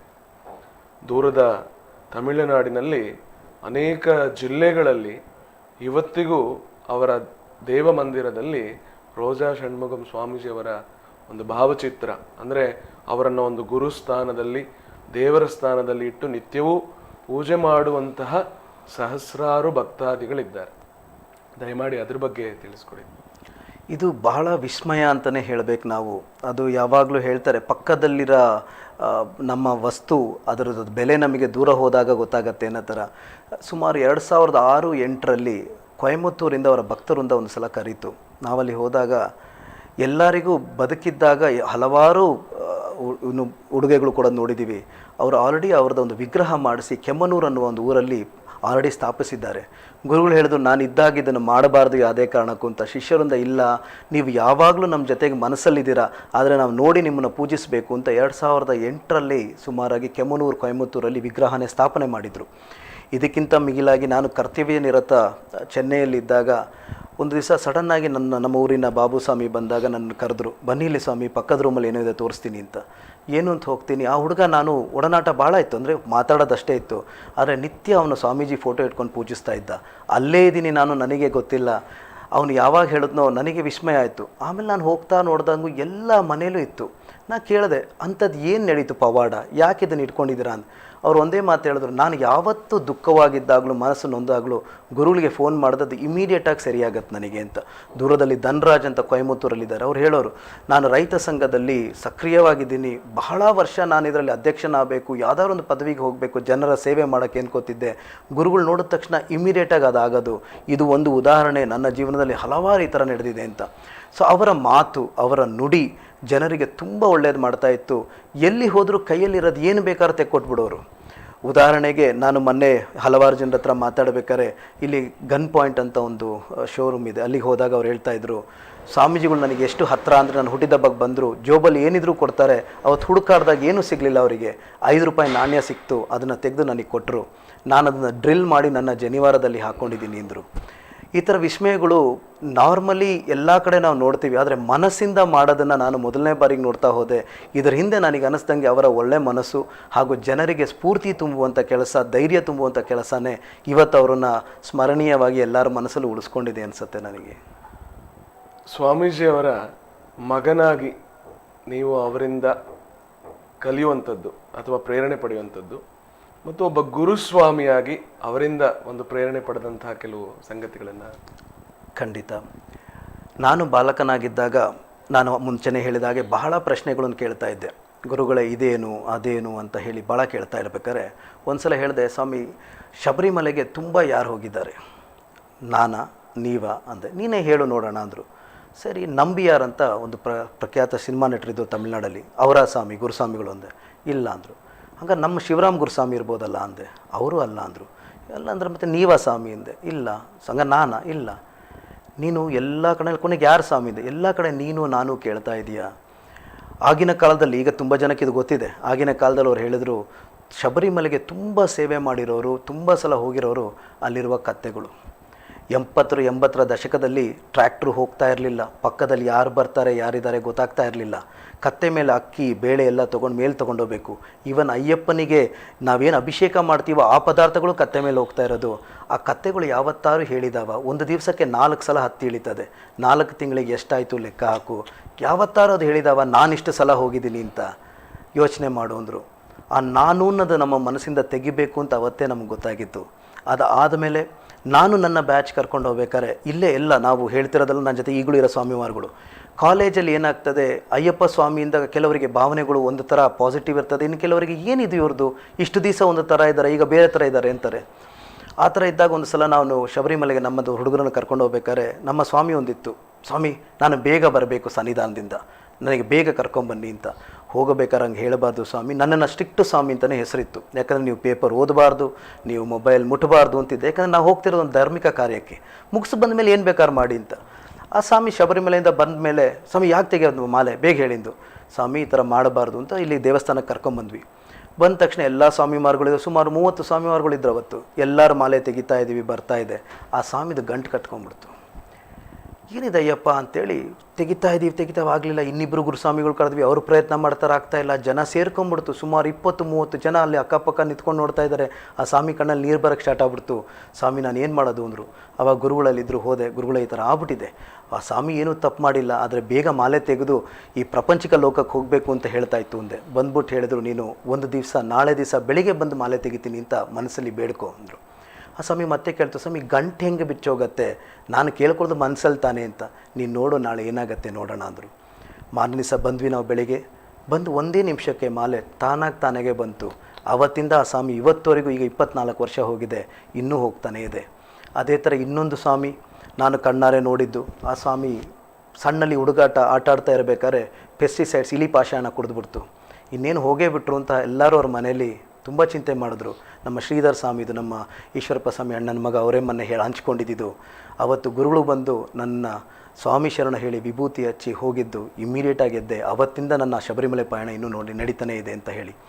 ಹಾಗೆ ಇನ್ನೊಂದು ಸಲ ಉದಾಹರಣೆ ಹೇಳಬೇಕು ಅಂದರೆ ಶಬರಿಮಲೆ ವಿಸ್ಮಯಗಳಿವಲ್ಲ, ಯಾಕಂದರೆ ಎಲ್ಲ ಟಿ ವಿ ವೀಕ್ಷಕರಿಗೂ, ನಮ್ಮ ನಾಡು ವೀಕ್ಷಕರಿಗೆ ಗೊತ್ತಾಗಬೇಕಿದು. ಶಬರಿಮಲೆಯಿಂದ ಬರ್ತಾ ಹೋಗ್ತಾ ನಾವೇನು ಮಾಡ್ತೀವಿ, ಮೈಸೂರು, ಗುರುವಾಯೂರು, ಪತಂತಿಟ್ಟು ಆ ಬಳಿಯಿಂದ ಹೋಗಿ ಶಬರಿಮಲೆಗೆ ಹೋಗ್ತೀವಿ. ಬರ್ತಾ ಬೇಗ ಬರೋರು ಏನು ಮಾಡ್ತೀವಿ, ಕಾಸರಗೋಡು ಜಾಗದಿಂದ ಮಂಗಳೂರು ಮೇಲೆ ಬರ್ತೀವಿ. ಕೇರಳದಲ್ಲಿ ಎಷ್ಟು ನಮ್ಮನ್ನು ಚೆನ್ನಾಗಿ ನೋಡ್ಕೋತಾರೋ ಅದೇ ಥರ ಅವರ ಬಿಸ್ನೆಸ್ಸು ಆಗಬೇಕು ಅನ್ನೋದಕ್ಕೋಸ್ಕರ ಎಲ್ಲ ಕಡೆ ಮಣಿಕಂಠ ರೆಸ್ಟೋರೆಂಟ್, ಅಯ್ಯಪ್ಪ ಹೋಟೆಲ್ ಅಂತ ಇರ್ತದೆ. ಒಳಗೆ ಹೋದರೆ ನಾವು ಏನು ತಿನ್ನಬಾರ್ದು ಆ ಪದಾರ್ಥಗಳಲ್ಲಿ ಇರ್ತದೆ. ನಮ್ಮದು ಸ್ಟ್ರಿಕ್ಟ್ ಸ್ವಾಮಿ ಅಂತ ಹೆಸರಿಟ್ಟಿದ್ರಿಂದ ಬರಬೇಕಾದ್ರೆ ಯಾವತ್ತೂ ನೀವು ಸ್ನಾನ ಮಾಡದೆ ತಿನ್ನಬಾರ್ದು ಅಂತ ಹೇಳ್ತಾ ಇದ್ವಿ. ಒಂದು ಸಲ ಆ ಕಡೆಯಿಂದ ಬರ್ತಾ ಇದ್ದೀವಿ ಗಾಡೀಲಿ, ಎಲ್ಲ ಕಡೆ ಈ ರೆಸ್ಟೋರೆಂಟು. ಸ್ವಾಮಿ ಎಲ್ಲೂ ಸಿಗಲ್ಲ ಸ್ವಾಮಿ, ಶಕ್ತಿ ಹಾಕಿ ಸ್ವಾಮಿ ಅಂತ ಎಲ್ಲ ಶಿಷ್ಯರು. ನಾನು ಹೇಳಿದೆ, ಇಲ್ಲ ಸ್ವಾಮಿ ಸಿಗ್ತದೆ, ತಾಳ್ಮೆಯಿಂದ ಇರಿ ಅಂತ. ಡ್ರೈವರ್ ಸ್ವಾಮಿಗೂ ಸಿಟ್ಟು ಬಂತು. ಅದೇ ಹೇಳ್ತು, ಸ್ವಾಮಿ ಶಬರಿಮಲೆಗೆ ನೀವು ವರ್ಷಕ್ಕೆ ಎಷ್ಟು ಸಲ ಹೋಗ್ತೀರಿ? 1-2 ಸಲ. ನಾನು ಕರ್ಕೊಂಡು 10 ಸಲ ಹೋಗ್ತೀನಿ, ಈ ರೂಟಲ್ಲಿ ಯಾವುದೂ ಸಿಗಲ್ಲ, ದಯವಿಟ್ಟು ನೀವು ಬಿಡಿ ಸ್ವಾಮಿ ಮರಗಳನ್ನು ತಿನ್ನೋಕ್ಕೆ ಅಂತ. ಏನು ಎಲ್ಲ ಹೀಗೆ ಹೇಳಿದ್ರೆ ನಾನು ಹೇಳಿದೆ, ಗುರುಗಳೇ ನಾನು ಏನು ಮಾಡಲಿ, ಇಂಥ ಅಗ್ನಿ ಪರೀಕ್ಷೆಯಲ್ಲಿ ಹಾಕ್ಬಿಟ್ರ ನಮ್ಮನ್ನು ಅಂತ ಮನಸ್ಸಲ್ಲಿ ಕೇಳ್ಕೊಂಡು 2 ನಿಮಿಷದಲ್ಲಿ ಕಣ್ಣು ತೆಗಿತೀನಿ, ಗಾಡಿ ನಿಂತುಬಿಡ್ತು ಶೇಕಾಗಿ. ನೋಡಿದ್ರೆ ಪಂಚರ್. ಮುಂಚೆನೇ ಶಕ್ತಿ ಆಗಿಲ್ಲ, ಸಿಟ್ಟು ಸ್ವಾಮಿ ಮಾರುಗಳಿಗೆ. ಏನು ಸ್ವಾಮಿ ಮಾಡೋದು ಅಂತಿದ್ದಾರೆ. ನಾನು ಹೇಳಿದೆ, ಸ್ವಾಮಿ ಒಂದು ಕೆಲಸ ಮಾಡೋಣ, ಕೆಳಗಿಳಿದು ಕೂರೋಣ ಅಂದ್ವಿ. ಇಳಿದ ತಕ್ಷಣ ಎದುರುಗಡೆ ಅಯ್ಯಪ್ಪನ ದೇವಸ್ಥಾನ. ಸ್ವಾಮಿ ಶರಣ ಒಳಗೆ ಹೋಗ್ತೀವಿ, ಭಸ್ಮಕೊಳ, ವಿಶೇಷವಾದ ಸ್ನಾನ ಮಾಡುವ ಜಾಗ. ಎಲ್ಲ ಸ್ವಾಮಿಗಳು ಸ್ನಾನ ಮಾಡಿ ಅಂದ್ವಿ. ಖುಷಿ ಆಗ್ಬಿಡುತ್ತೆ ಎಲ್ಲರಿಗೂ, ಬೇಗ ಸ್ನಾನ ಮಾಡಿಬಿಡೋಣ, ಅಟ್ಲೀಸ್ಟ್ ಇವಾಗಲಾರು ಶಕ್ತಿ ಕೊಡಿಸ್ತಾರೆ ಈ ಗುರುಸ್ವಾಮಿಗಳು ಅಂತ. ಇಳಿದು ಎಲ್ಲ ಸ್ನಾನ ಮಾಡಿ ಬರ್ತಾ ಇದ್ದೀವಿ. ನಾನು ಲಾಸ್ಟ್ ಬರ್ತಾ ಇದ್ದೀನಿ, ಎಲ್ಲರನ್ನೂ ಕಳಿಸಿ. ಒಂದು ಸ್ವಾಮಿ ಬಂತು, ವಯಸ್ಸಾಗಿದ್ದು ಸ್ವಾಮಿ ಬಂದ್ಬಿಟ್ಟು, ಸ್ವಾಮಿ ಯಾವ ಊರಿಂದ? ನಾವೆಲ್ಲ ಶಿವಮೊಗ್ಗದವ್ರು ಸ್ವಾಮಿ. ವೆರಿ ಗುಡ್ ಸ್ವಾಮಿ, ನಂದು ಒಂದೇ ಒಂದು ರಿಕ್ವೆಸ್ಟ್ ಇದೆ, ಅದನ್ನೊಂಚೂರು ಈಡೇರಿಸ್ಕೊಡ್ತೀರಾ? ಏನು ಸ್ವಾಮಿ ಆ ಥರದ್ದು ಅಂದ್ವಿ. ಸ್ವಾಮಿ ನಾವು ಅಯ್ಯಪ್ಪನಿಗೆ ಪ್ರಸಾದ ಮಾಡಿದ್ದೀವಿ, ನೀವೆಲ್ಲ ಸ್ವೀಕಾರ ಮಾಡಿ ಹೋಗ್ತೀರಾ ಅಂತ. ಆ ಥರದ್ದೊಂದು ವಿಸ್ಮಯ ನನ್ನ ಜೊತೆಗೆ ಬಂದವರು ನೋಡಿಬಿಟ್ಟು ಎಲ್ಲರಿಗೂ ಮನಸ್ಸಲ್ಲಿ ಭಾಳ ಭಾವುಕರಾಗ್ಬಿಟ್ರು. ಅಷ್ಟು 300 ಕಿಲೋಮೀಟ್ರ್ ಸಿಗದೇ ಇದ್ದು ಅಯ್ಯಪ್ಪ ದೇವಸ್ಥಾನಕ್ಕೆ ಹೋಗಿ ಅಲ್ಲಿ ನಮಗೆ ಪ್ರಸಾದ ಸಿಕ್ಕಿ ಹೊಟ್ಟೆ ತುಂಬ ತಿನ್ನಂಥ ಭಾಗ್ಯ ಸಿಕ್ಕಿದೆ ಅಂದರೆ ಅದು ಅಯ್ಯಪ್ಪ ಹಾಗೂ ಗುರುಗಳು ತೋರಿಸಿದ ಮಾರ್ಗದರ್ಶನ. ಈ ಥರ ಹಲವಾರು ಇದ್ದಾವೆ. ಪ್ರಾಬಲಿ ಇನ್ನು ಮುಂದೆ ಯಾವ ಥರ ಅವಕಾಶ ಸಿಕ್ಕಿದಾಗ ಅದ್ರ ಬಗ್ಗೆ ತುಂಬ ದೀರ್ಘವಾಗಿ ಮಾತಾಡೋಣ ಸ್ವಾಮಿ. ರೋಜಾ ಷಣ್ಮುಗಂ ಸ್ವಾಮೀಜಿ ಅವರು ಅಪಾರವಾದ ಒಂದು ಭಕ್ತ ವೃಂದವನ್ನು ಇಟ್ಕೊಂಡು ಅವರಿಗೆ ಸೆಳೆತ ಆಗಿದೆ. ಮತ್ತು ಈಗ ಅಂತಾರಾಷ್ಟ್ರೀಯ ಅಯ್ಯಪ್ಪ ಸ್ವಾಮಿ ಸೇವಾ ಸಮಿತಿಯ ಅದರ ಅಧ್ಯಕ್ಷರು ತಾವಾಗಿದ್ದೀರಿ. ಬಹಳ ಒಂದು ಕಿರಿಯ ಚಿಕ್ಕ ವಯಸ್ಸಿಗೆ ನಿಮಗೆ ದೊಡ್ಡ ಮಹತ್ತರವಾದ ಒಂದು ಜವಾಬ್ದಾರಿ ಸಿಕ್ಕಿದೆ. ಮತ್ತು ಸ್ವಾಮೀಜಿ ಅವರ ಒಂದು ಅಪಾರವಾದ ಶಿಷ್ಯವೃಂದ ರಾಜ್ಯ ಮಟ್ಟದಲ್ಲಿ, ರಾಷ್ಟ್ರ ಮಟ್ಟದಲ್ಲಿದೆ. ಸೊ ನಿಮ್ಮ ಈ ಮುಂದಿನ ಕಾರ್ಯಯೋಜನೆಗಳು, ಸ್ವಾಮೀಜಿಯವರ ಒಂದು ಹೆಸರಿನಲ್ಲೂ ಕೂಡ ನೀವು ಒಂದು ಟ್ರಸ್ಟನ್ನು ಅಂತಾರಾಷ್ಟ್ರೀಯ ಮಟ್ಟದಲ್ಲಿ ಪ್ರಾರಂಭಿಸಿದ್ದೀರಿ. ಸೊ ಇದರ ಮುಂದಿನ ಯೋಜನೆಗಳ ಬಗ್ಗೆ, ಕಾರ್ಯಚಟುವಟಿಕೆಗಳ ಬಗ್ಗೆ ನಿಮ್ಮ ನಿಲುವು ಸ್ಪಷ್ಟ ಏನೆಂತ ದಯಮಾಡಿ ತಿಳಿಸ್ಕೊಳ್ಳಿ. ಖಂಡಿತ. ಸೊ ಅಯ್ಯಪ್ಪನಿಗೋಸ್ಕರ ನಾವು ಯಾವತ್ತೂ ಸಿದ್ಧ. ಈಗ ಹಲವಾರು ಸಂಘ ಸಂಸ್ಥೆಗಳಿದ್ದಾವೆ, SASS ಅಂತ ಇದೆ, ಆಮೇಲೆ ಬಹಳ ಸಂಘ ಸಂಸ್ಥೆಗಳಿದ್ದಾವೆ. ನಾನು ಬಂದಾಗ ಯಾವತ್ತೂ ಸ್ವಾಮಿಗಳು ಸಣ್ಣಲ್ಲಿಂದ, ನಾವು ಇಂಗ್ಲೀಷಲ್ಲಿ ಒಂದು ಪದ ಬಳಸ್ತೀವಿ, ನೆಪೋಟಿಸಮ್ ಅಂತ. ಆ ಥರ ಯಾವತ್ತೂ ನಮ್ಮನ್ನು ಮುಂದೆ ನೀ ಬಂದು ನನ್ನ ಮಗ ಅಂತ ನೀನು ಬರಬಾರ್ದು, ತಾನಾಗೇ ಬರಬೇಕು ಅಂದರು. ಉಮೇಶ್ ಬಳ್ಳೂರ್, ಭರದ್ವಾಜ್ ಸ್ವಾಮಿ ಎಲ್ಲ ಒಂದು ಸಲ ಅವ್ರು ಹುಟ್ಟಿದಬ್ಬಕ್ಕೆ ಇಲ್ಲಿ ಬಂದಿದ್ದು. ಶಿವಾನಂದ್ ಬಾರ್ಕಿಗಳು, ಲಕ್ಷ್ಮಣ್ ಹಲ್ದಾಪುರ್, ಮೋಹನ್ ಗುರುಸ್ವಾಮಿ ಎಲ್ಲ ಬಂದಾಗ ನಾನು ದೂರದಲ್ಲೆಲ್ಲೋ ನಿಂತಿದ್ದೆ. ಒಂದು 2 ನಿಮಿಷ ನೀವು ಮಾತಾಡಬೇಕು ಅಂತ ಕರೆದಾಗ ಸ್ಟೇಜ್ ಮೇಲೆ ಬಂದು ನಿಂತಾಗ ನಾನು ಸ್ವಾಮಿಗಳ ಬಗ್ಗೆ ಮನಸ್ಸು ಬಿಚ್ಚಿ ಮಾತಾಡಿದೆ. ಹಾಗೂ ನಾನು ಹೇಳಿದೆ, ನಾನು ಹೊರದೇಶದಿಂದ ಬರ್ತಾ ಇದ್ದೀನಿ. ಬಹಳ ವಿಸ್ಮಯ ಅಂದರೆ, ನಾವು ಲಂಡನ್ನಲ್ಲೆಲ್ಲ ಶಬರಿಮಲೆಗೆ ಬರಬೇಕಾದ್ರೆ ಯಾವಾಗಲೂ ಕೆಲವರು, ಏನು ಶೂಸ್ ಇಲ್ಲ ತಮ್ಮಲ್ಲಿ, ಏನು ಬಟ್ಟೆ ಧರಿಸ್ಕೊಂಡಿದ್ದೀರಾ ಅಂತ. ನಾವು ಬರ್ತಾ ಅವ್ರಿಗೆ ಎಷ್ಟಾಗಿತ್ತು ಅಂದರೆ, ಇವಾಗ ಸ್ವಾಮಿ ಮಾರುಗಳು ಅಂತ ಅವರಿಗೆ ಗೊತ್ತಾಗ್ಬಿಟ್ಟಿದೆ. ಅವತ್ತು ಅದ್ರ ಬಗ್ಗೆ ಹಂಚ್ಕೊಂಡಾಗ ಅಲ್ಲಿರೋ ಸ್ವಾಮಿ ಮಾರುಗಳು, ವಿಶೇಷವಾಗಿ ಉಮೇಶು ಬಾರ್ಕಿ ಅವರೆಲ್ಲ ಬ್ಯಾಸ್ನವರು, ಇಲ್ಲ ನೀವು ಇದನ್ನು ಅಂತಾರಾಷ್ಟ್ರೀಯ ಮಟ್ಟಕ್ಕೂ ತೊಗೊಂಡೋಗ್ಬೇಕು ಅಂತ ಕೇಳ್ಕೊಂಡ್ರು. ಅದೇ ಥರ ಅದ್ರ ಮುಂಚೆ ಈರೋಡ್ ರಂಜನ್ ಸ್ವಾಮಿ ಆಗಲಿ, ಇವರೆಲ್ಲ ಭಾಳ ಹತ್ತಿರ ಒಡನಾಟ ಇತ್ತು. ನನಗೆ ಎಲ್ಲಿ ಹೋದರೂ ಒಂದೇ ಒಂದು ಹೊರದೇಶದಲ್ಲಿ ವಿಶೇಷವಾಗಿ ಶಬರೀಶನ ಅರ್ಥ ಏನು ಅಂತ ಕೇಳೋರು. ಆವಾಗ ಅಯ್ಯಪ್ಪನ ಪ್ರಚಾರ ಮಾಡಬೇಕು, ಅಯ್ಯಪ್ಪ ಅಂದರೆ ಏನು ಹೇಳಿ ಆವಾಗ ಭಕ್ತಾದಿಗಳು ಬರ್ತಾಯಿದ್ರು. ಮೊನ್ನೆ 3 ತಿಂಗಳು ಬಹಳ ನಮಗೆ ಈ ಒಂದು ಸನ್ನಿವೇಶ ಹೇಗಾಗ್ಬಿಡ್ತು ಗುರುಗಳದು ಅಂದರೆ, ನಾನು ಹೊರದೇಶದಲ್ಲಿದ್ದೆ, ಜರ್ಮನಿಯಿಂದ ಬಂದೆ. ನನಗೋಸ್ಕರ ಕಾಯ್ತಾ ಇದ್ದರು. ಕೆನಡಾದಲ್ಲಿ ಒಂದು ಅಯ್ಯಪ್ಪ ಸ್ವಾಮಿ ದೇವಸ್ಥಾನ ಇದೆ, ಅದಕ್ಕೆ ನಾನು ಹೋಗಬೇಕು ಅಂದರು. ಆ್ಯಂಜಿಯೋಗ್ರಾಮ್ ಮಾಡಿಸಲು ಹಾಸ್ಪಿಟ್ಲಿಗೆ ಹೋದಾಗ ಎಲ್ಲ ಆಯಿತು, ಆ್ಯಂಜಿಯೋಪ್ಲಾಸ್ಟ್ ಆಯಿತು. ಡಾಕ್ಟ್ರು ನನ್ನ ಸ್ನೇಹಿತನೇ, ಡಾಕ್ಟ್ರು ಹೇಳ್ದ ಎಲ್ಲ ಮುಗೀತು, ನಾಳೆ ಡಿಸ್ಚಾರ್ಜ್ ಮಾಡ್ತೀವಿ ಅಂದರು. ಗುರುಗಳು ನನ್ನನ್ನು ಕರೆದು, ನಾನು ಡಾಕ್ಟ್ರು, ಅವ್ನು ಡಾಕ್ಟ್ರು, ನೀ ಅಕ್ಕಪಕ್ಕದಲ್ಲೇ ಇರು, ನಿನಗೆ ನ್ಯೂಸ್ ಬರ್ತದೆ ಅಂದರು. ಏನು ನ್ಯೂಸು ಗೊತ್ತಾಗಿಲ್ಲ. ರಾಘವೇಂದ್ರ ಸ್ವಾಮಿ ಯಾವತ್ತೂ ಆರಾಧನೆ ಆದರೂ ಅದೇ ದಿವಸ ಅವ್ರು ಆರಿಸ್ಕೊಂಡಿದ್ದರು. ಇಲ್ಲೇ ಪಕ್ಕದಲ್ಲಿರು ಅಂಥೇಳಿ ಅಮ್ಮನಿಗೆ ಮಾತಾಡಿದ್ರು, ತಮ್ಮನಿಗೆ ಮಾತಾಡಿದ್ರು, ಇನ್ನೂ ಹಲವಾರು ಜನಕ್ಕೆ ಮಾತಾಡಬೇಕು, ಫೋನ್ ಕೊಡು ಅಂದರು. ನಾನು ಕೊಡಲ. ಯಾಕೋ ಮನಸ್ಸಲ್ಲಿ ನನಗೆ ತಳಮಳ ಇತ್ತು, ಆದರೆ ಅರ್ಥ ಆಗಲಿಲ್ಲ. ಅದಾಗಿದ್ದು 2 ದಿವಸಕ್ಕೆ ಗುಜರಾತಿಂದ ಒಂದು ಸ್ವಾಮಿ ಫೋನ್ ಮಾಡಿಬಿಟ್ಟು ಗುರುಗಳು 10:55ಕ್ಕೆ ಐಕ್ಯರಾದ್ರ ಅಂತ ಕೇಳಿದ್ರು. ನನಗೆ ಹಾಸ್ಪಿಟಲ್ ಬಿಟ್ಟರೆ ಅಮ್ಮನಿಗೂ ಅದು ಗೊತ್ತಿರಲಿಲ್ಲ. ಹೇಗೆ ನಿಮಗೆ ಗೊತ್ತಾಯ್ತು ಸ್ವಾಮಿ ಇದ್ದಾಗ ನನಗೆ 4 ತಿಂಗಳು ಹಿಂದೆ ಹೇಳಿದರು, ಎಲ್ಲೋ ಒಂದು ಕಡೆ ಅವರ ತೀರ್ಮಾನ ಮಾಡಿದರು ಅಂದರು. ಅದನ್ನು ನಾನು ಯೋಚನೆ ಮಾಡ್ತಾ ಅವರನ್ನು ವಿಶೇಷವಾಗಿ ಒಂದು ಏನು ಅಂದರೆ, ಅಯ್ಯಪ್ಪ ಸ್ವಾಮಿಗೆ ಹೋಗ್ಬೇಕಾದ್ರೆ ಯಾರು ಶರಣ ಆದರೆ ನಾವು ಹೋಗೋದನ್ನು ಯೋಚಿಸ್ತೀವಿ 2 ಸಲ. ಗುರುಗಳನ್ನು ಏನು ಮಾಡಬೇಕು, ನಮ್ಮ ಸಂಪ್ರದಾಯ ಪ್ರಕಾರ ಅಗ್ನಿಹಾತಿ ಕೊಡಬೇಕು. ಆ ಶಿಷ್ಯರೊಂದು ಅಷ್ಟು ಹೊತ್ತು ಬಂದ್ಬಿಟ್ಟು ನಮ್ಮ ಗುರುಗಳು ನಮ್ಮ ಜೊತೆಗಿರಬೇಕು, ಸಮಾಧಿ ಮಾಡಬೇಕು ಅಂದರು. ಸಮಾಧಿಗೆ ಎಲ್ಲರಿಗೂ ತಮ್ಮ ಸ್ವಂತ 8 ಎಕರೆ 10 ಎಕರೆ ಎಲ್ಲ ಇರ್ತದೆ. ಆದರೆ ಗುರುಗಳನ್ನ ವಿಶೇಷವಾಗಿ ಹೊಸೂಡಿ ಅನ್ನೋ ಗ್ರಾಮದಲ್ಲಿ ಅಲ್ಲಿರೋ ಶಿಷ್ಯರು ಊರಿನವರೆಲ್ಲ ಸೇರಿ 1984ರಲ್ಲಿ 1984ರಲ್ಲಿ ದೇವಸ್ಥಾನ ಸ್ಥಾಪನೆ ಮಾಡಿದರು. ಅಲ್ಲಿ ಪಕ್ಕದಲ್ಲಿ ಮಲಗಿಸಿದರು. ಸೊ ಅಲ್ಲೇ ಗುರುಗಳು ಅಯ್ಯಪ್ಪನ ಪಕ್ಕ ಇದ್ದಾರೆ. ಈಗಲೂ ಅಲ್ಲಿ ಹಲವಾರು ವಿಷಯಗಳು ನಡೀತಾ ಇದೆ, ವಿಸ್ಮಯಗಳು ನಡೀತಾ ಇದ್ದಾವೆ. ಮೊನ್ನೆ ಸಹಿತ ಒಂದು ಸ್ವಾಮಿ ಹೇಳ್ತು, ಒಂದು ಹಾವು ಬಂದ್ಬಿಟ್ಟು ಅಲ್ಲಿ ಕೂತ್ಕೊಳ್ಳುತ್ತೆ, ಅದು ಒಂದು 10 ನಿಮಿಷ ಕೂತು ಅಲ್ಲೇ ಮಲಗಿ ಅದಾದಮೇಲೆ ಅಯ್ಯಪ್ಪನ ದೇವಸ್ಥಾನಕ್ಕೆ ಹೋಗುತ್ತೆ ಅಂತ. ಇದು ಕಾಕತಾಳಿ ಆಗಿರ್ಬೋದು, ಕೆಲವರಿಗೆ ದೈವಿಕ ಅನುಭವ ಆಗಿರ್ಬೋದು. ನಾನು ಹೋಗಿ ಅಲ್ಲೊಂದು 10 ನಿಮಿಷ ಕೂತ್ಕೊಂಡು ಆ ಜನಕದಲ್ಲಿ ಮುಟ್ಟಿದೆ. ಎಲ್ಲೋ ಒಂದು ಕಡೆ ಅವರು ನಮ್ಮಲ್ಲಿ ಇನ್ನೂ ಆ ಸ್ಮರಣೆ ಕೊಡ್ತಾ ಇದ್ದಾರೆ, ಆ ಮಾತಾಡ್ತಾ ಇದ್ದಾರೆ ಅನ್ನಿಸ್ತು. ಅದೇ ಟೈಮಿಗೆ ಶಿಷ್ಯರಿಂದ ಬಂದ್ಬಿಟ್ಟು, ಸ್ವಾಮಿ ಇದನ್ನು ಇಲ್ಲಿಗೆ ಬಿಡಬಾರ್ದು, ಗುರುಗಳು ಮಾಡಿದ ಒಳ್ಳೆ ಕಾರ್ಯ, ನಾನು ಅನ್ನೋದು ಯಾವತ್ತೂ ನೀವು ಬಂದಿಲ್ಲ, ಅವರು ತೋರಿಸಿಲ್ಲ, ಇದನ್ನು ಇನ್ನೂ ಎಲ್ಲ ಕಡೆ ಹೇಳೋಣ ಅಂತ ಬಂದರು. ಆಲ್ರೆಡಿ ಸಂಘಟನೆಗಳು ಅವ್ರ ಜೊತೆಗಿದ್ದಾವೆ, ಅದ್ರ ಜೊತೆಗೂ ನಾವು ಸಕ್ರಿಯವಾಗಿ ಕಾರ್ಯ ಮಾಡ್ತೀವಿ. ಅದೇ ಜೊತೆಗೆ ಹೊರದೇಶದಲ್ಲಿರೋ ಸ್ವಾಮಿಮಾರುಗಳು ಆಲ್ರೆಡಿ ಒಂದು ಸ್ಟಾರ್ಟ್ ಮಾಡಿಬಿಟ್ಟಿದ್ರು ಗುರುಗಳ ಹೆಸರಲ್ಲಿ. 2010ರಲ್ಲೇ ಶಿವಮೊಗ್ಗ ಸ್ವಾಮಿ ಟ್ರಸ್ಟ್ ಅಂತ ಒಂದು ನಡೀತಾ ಇದೆ. ಅದ್ರ ಜೊತೆಗೆ ನಾವು ಸಕ್ರಿಯವಾಗಿ ಪಾಲ್ಗೊಂಡು ಇದನ್ನು ಇನ್ನೂ ಹಲವಾರು ಚಟುವಟಿಕೆಗಳು ಮಾಡೋಣ ಅಂತ ಮೊನ್ನೆ ಒಂದು ಬ್ಲಡ್ ಡೊನೇಷನ್ ಕ್ಯಾಂಪ್ ಮಾಡಿದ್ವಿ ಕಾಮಾಕ್ಷಿ ಬೀದಿಯಲ್ಲಿ. ವಿಶೇಷವಾದ ಶಿಷ್ಯರೆಲ್ಲರೂ ಸೇರಿ ಇಡೀ ಶಿವಮೊಗ್ಗದ ಜನತೆ ಸಹಕರಿಸಿತ್ತು. ಅದೇ ಥರ ಗಾಂಧಿ ಜಯಂತಿ, ಗಾಂಧೀಜಿಗೂ ಸ್ವಾಮಿಗೂ ಬಹಳ ಒಂದು ಹತ್ತಿರದ ಒಡನಂಟು. ನಾನು ಸಣ್ಣಲ್ಲಿರ್ಬೇಕಾದ್ರೆ ಎಲ್ಲರಿಗೂ ಕಾಮಿಕ್ ಬುಕ್ ಏನೇ ಕೊಟ್ಟರು, ನನಗೆ ಮೈ ಎಕ್ಸ್ಪೆರಿಮೆಂಟ್ಸ್ ವಿತ್ ಟ್ರೂತ್ ಅನ್ನೋ ಗಾಂಧೀಜಿ ಆಟೋಬಯೋಗ್ರಫಿ ಕೊಟ್ಟು ಓದು ಅಂತ ಕೊಟ್ಟರು. ಅದೇ ಥರ ಅವರು 68ನೇ ವಯಸ್ಸಿನಲ್ಲಿ ಹೋಗಿ MA ಇನ್ ಗಾಂಧಿಯನ್ ಆರ್ಟ್ಸ್ ಮಾಡಿ, MPhil ಇನ್ ಗಾಂಧಿಯನ್ ಆರ್ಟ್ಸ್ 70ರಲ್ಲಿ ಮಾಡಿ, ಇವಾಗ PhD ಮಾಡಬೇಕು ಆ ಸಬ್ಜೆಕ್ಟಲ್ಲಿ ಅಂತ ಇದ್ದರು. ಸೊ ಅವ್ರು ಯಾವಾಗಲೂ ಹೇಳಿದ್ರು, ಓದೋದಕ್ಕೆ ಯಾವತ್ತೂ ಫುಲ್ ಸ್ಟಾಪ್ ಇಲ್ಲ, ಕಾಮ ಹಾಕ್ಕೊಂಡು ಓದ್ತಾನೆ ಇರು ಅಂತ. ಅದೇ ಥರ ನಾನು 3 ಮಾಸ್ಟರ್ ಡಿಗ್ರಿ ಮಾಡಿದೆ, ಎಲ್ಲಿ ಹೋದರೂ ವರ್ಷಕ್ಕೊಂದು ಏನಾದ್ರು ಓದ್ತಾ ಹೋಗ್ತಾ ಇರ್ತೀನಿ. ಈ ಇಂಟರ್ನ್ಯಾಷನಲ್ ಫೌಂಡೇಶನ್ ಆಗಲಿ, ಈ ನಮ್ಮ ಸಂಸ್ಥೆ ಅಯ್ಯಪ್ಪ ಭಾರತೀಯ ಅಯ್ಯಪ್ಪ ಸೇವಾ ಸಂಸ್ಥೆ ಆಗಲಿ, ಇಲ್ಲ ಬೇರೆ ಹಲವಾರು ಒಡನಾಟ ಅವರು ಶಿವಮೊಗ್ಗ ಸ್ವಾಮೀಜಿ ಟ್ರಸ್ಟ್ ಆಗಲಿ, ನಮ್ಮ ಮುಂದಿನ ದಿನಗಳಲ್ಲಿ ಮಕ್ಕಳಿಗೆ ಹೇಗಾರು ಎಜುಕೇಷನ್ ಕೊಡಬೇಕು ಅಂತ. ಅವ್ರು ನನ್ನ ಹತ್ರ ಒಂದೇ ಒಂದು ಹೇಳಿದ್ರು, ನೀ ಸಾಫ್ಟ್ವೇರಲ್ಲಿ ಇದೆಯಾ, ನೀನು 10,000 20,000 ಅಂತ ಯಾರಿಗೂ ಕೊಡಬೇಡ, ಅವ್ರ ಮನೇಲಿ ಒಂದು ಉದ್ಯೋಗ ಕೊಟ್ಬಿಡು. ಎಸ್ಪೆಷಲಿ ಹೆಣ್ಮಕ್ಳಿಗೆ ಉದ್ಯೋಗ ಕೊಟ್ಟರೆ ಮುಂದಿನ ಪೀಳಿಗೆ ಸರಿಯಾಗ್ತಾ ಹೋಗುತ್ತೆ ಅಂತ. ಆ ಕಾರ್ಯಕ್ಕೋಸ್ಕರ ಎಜುಕೇಷನ್ ಮೊದಲ ಪ್ರೇರಣೆ ಕೊಟ್ಟು ಇಲ್ಲಿ ಮಾಡಬೇಕು ಅಂತ ಒಂದು ಆಸೆ ಇದೆ. ಅದೇ ಥರ ಒಂದು ಆಶ್ರಮ, ಅವ್ರಿಗೆ ಎಲ್ಲಿದ್ದಾರೋ ಅಲ್ಲೊಂದು ಸಣ್ಣ ಆಶ್ರಮ ಕಟ್ಟಿ, ಊರಿಂದ ಯಾರು ಬರ್ತಾರೋ, ಶೃಂಗೇರಿಗೆ ಹೋಗೋ ಭಕ್ತಾದಿಗಳು ಇರ್ಬೋದು, ಕೊಲ್ಲೂರಿಗೆ ಹೋಗೋ ಭಕ್ತಾದಿಗಳು, ಅವ್ರು ಬಂದಲ್ಲಿ ಉಳ್ಕೊಂಡು ಸ್ವಾಮಿನ ಬಗ್ಗೆ ತಿಳ್ಕೊಂಡು ಅವರ ಅಯ್ಯಪ್ಪ ಅಂದರೆ ಏನು, ಅವ್ರು ಏನು ಮಾಡಿದ್ದಾರೆ ಅನ್ನೋದು ನೋಡ್ಕೊಳ್ಳಿ ಅನ್ನೋದು ಎಲ್ಲ ಶಿಷ್ಯವೃಂದದ ಆಸೆ. ಅದನ್ನು ಮುಂದಿನ ದಿವಸಗಳಲ್ಲಿ ನಿಮ್ಮೆಲ್ಲರ ಸಹಕಾರದಿಂದ ಮಾಡಬೇಕು ಅನ್ನೋ ಒಂದು ಅಭಿಲಾಷೆ ಇದೆ ನಮ್ಮಲ್ಲಿ. ಸ್ವಾಮೀಜಿಯವರ ಶಿಷ್ಯವೃಂದದವರು, ಅವರ ಅಪಾರ ಸಂಖ್ಯೆಯ ಭಕ್ತರಿಗೆ ಮುಂದಿನ ದಿನಗಳಲ್ಲಿ ತಾವೇ ಹೇಳಿದಾಗೆ ಆ ಮಹಾಸಮಾಧಿ ಅಲ್ಲಿಯ ಒಂದು ದರ್ಶನ ಎಲ್ಲರಿಗೂ ಸಿಗುವಂತಾಗಬೇಕು ಮತ್ತು ಸುತ್ತಬೇಕು, ಇನ್ನೂ ಕೋಟಿ ಕೋಟಿ ಸಂಪಾದನೆಯನ್ನು ಮಾಡಬೇಕು ಅನ್ನೋ ಇವತ್ತಿನ ಕಾಲಘಟ್ಟದಲ್ಲಿ ನಿಮಗೆ ಹೇಗೆ ಅಯ್ಯಪ್ಪ ಹತ್ತಿರವಾಗ್ತಾನೆ? ಅದು ತಂದೆಯವರಿಂದ ಸಿಕ್ಕ ಸಂಸ್ಕಾರವ ಅಥವಾ ಅಯ್ಯಪ್ಪನ ಒಂದು ಅನುಗ್ರಹವ? ದಯಮಾಡಿ ಅದ್ರ ಬಗ್ಗೆ ತಾವು ತಿಳಿಸ್ಕೊಡ್ಬೇಕು.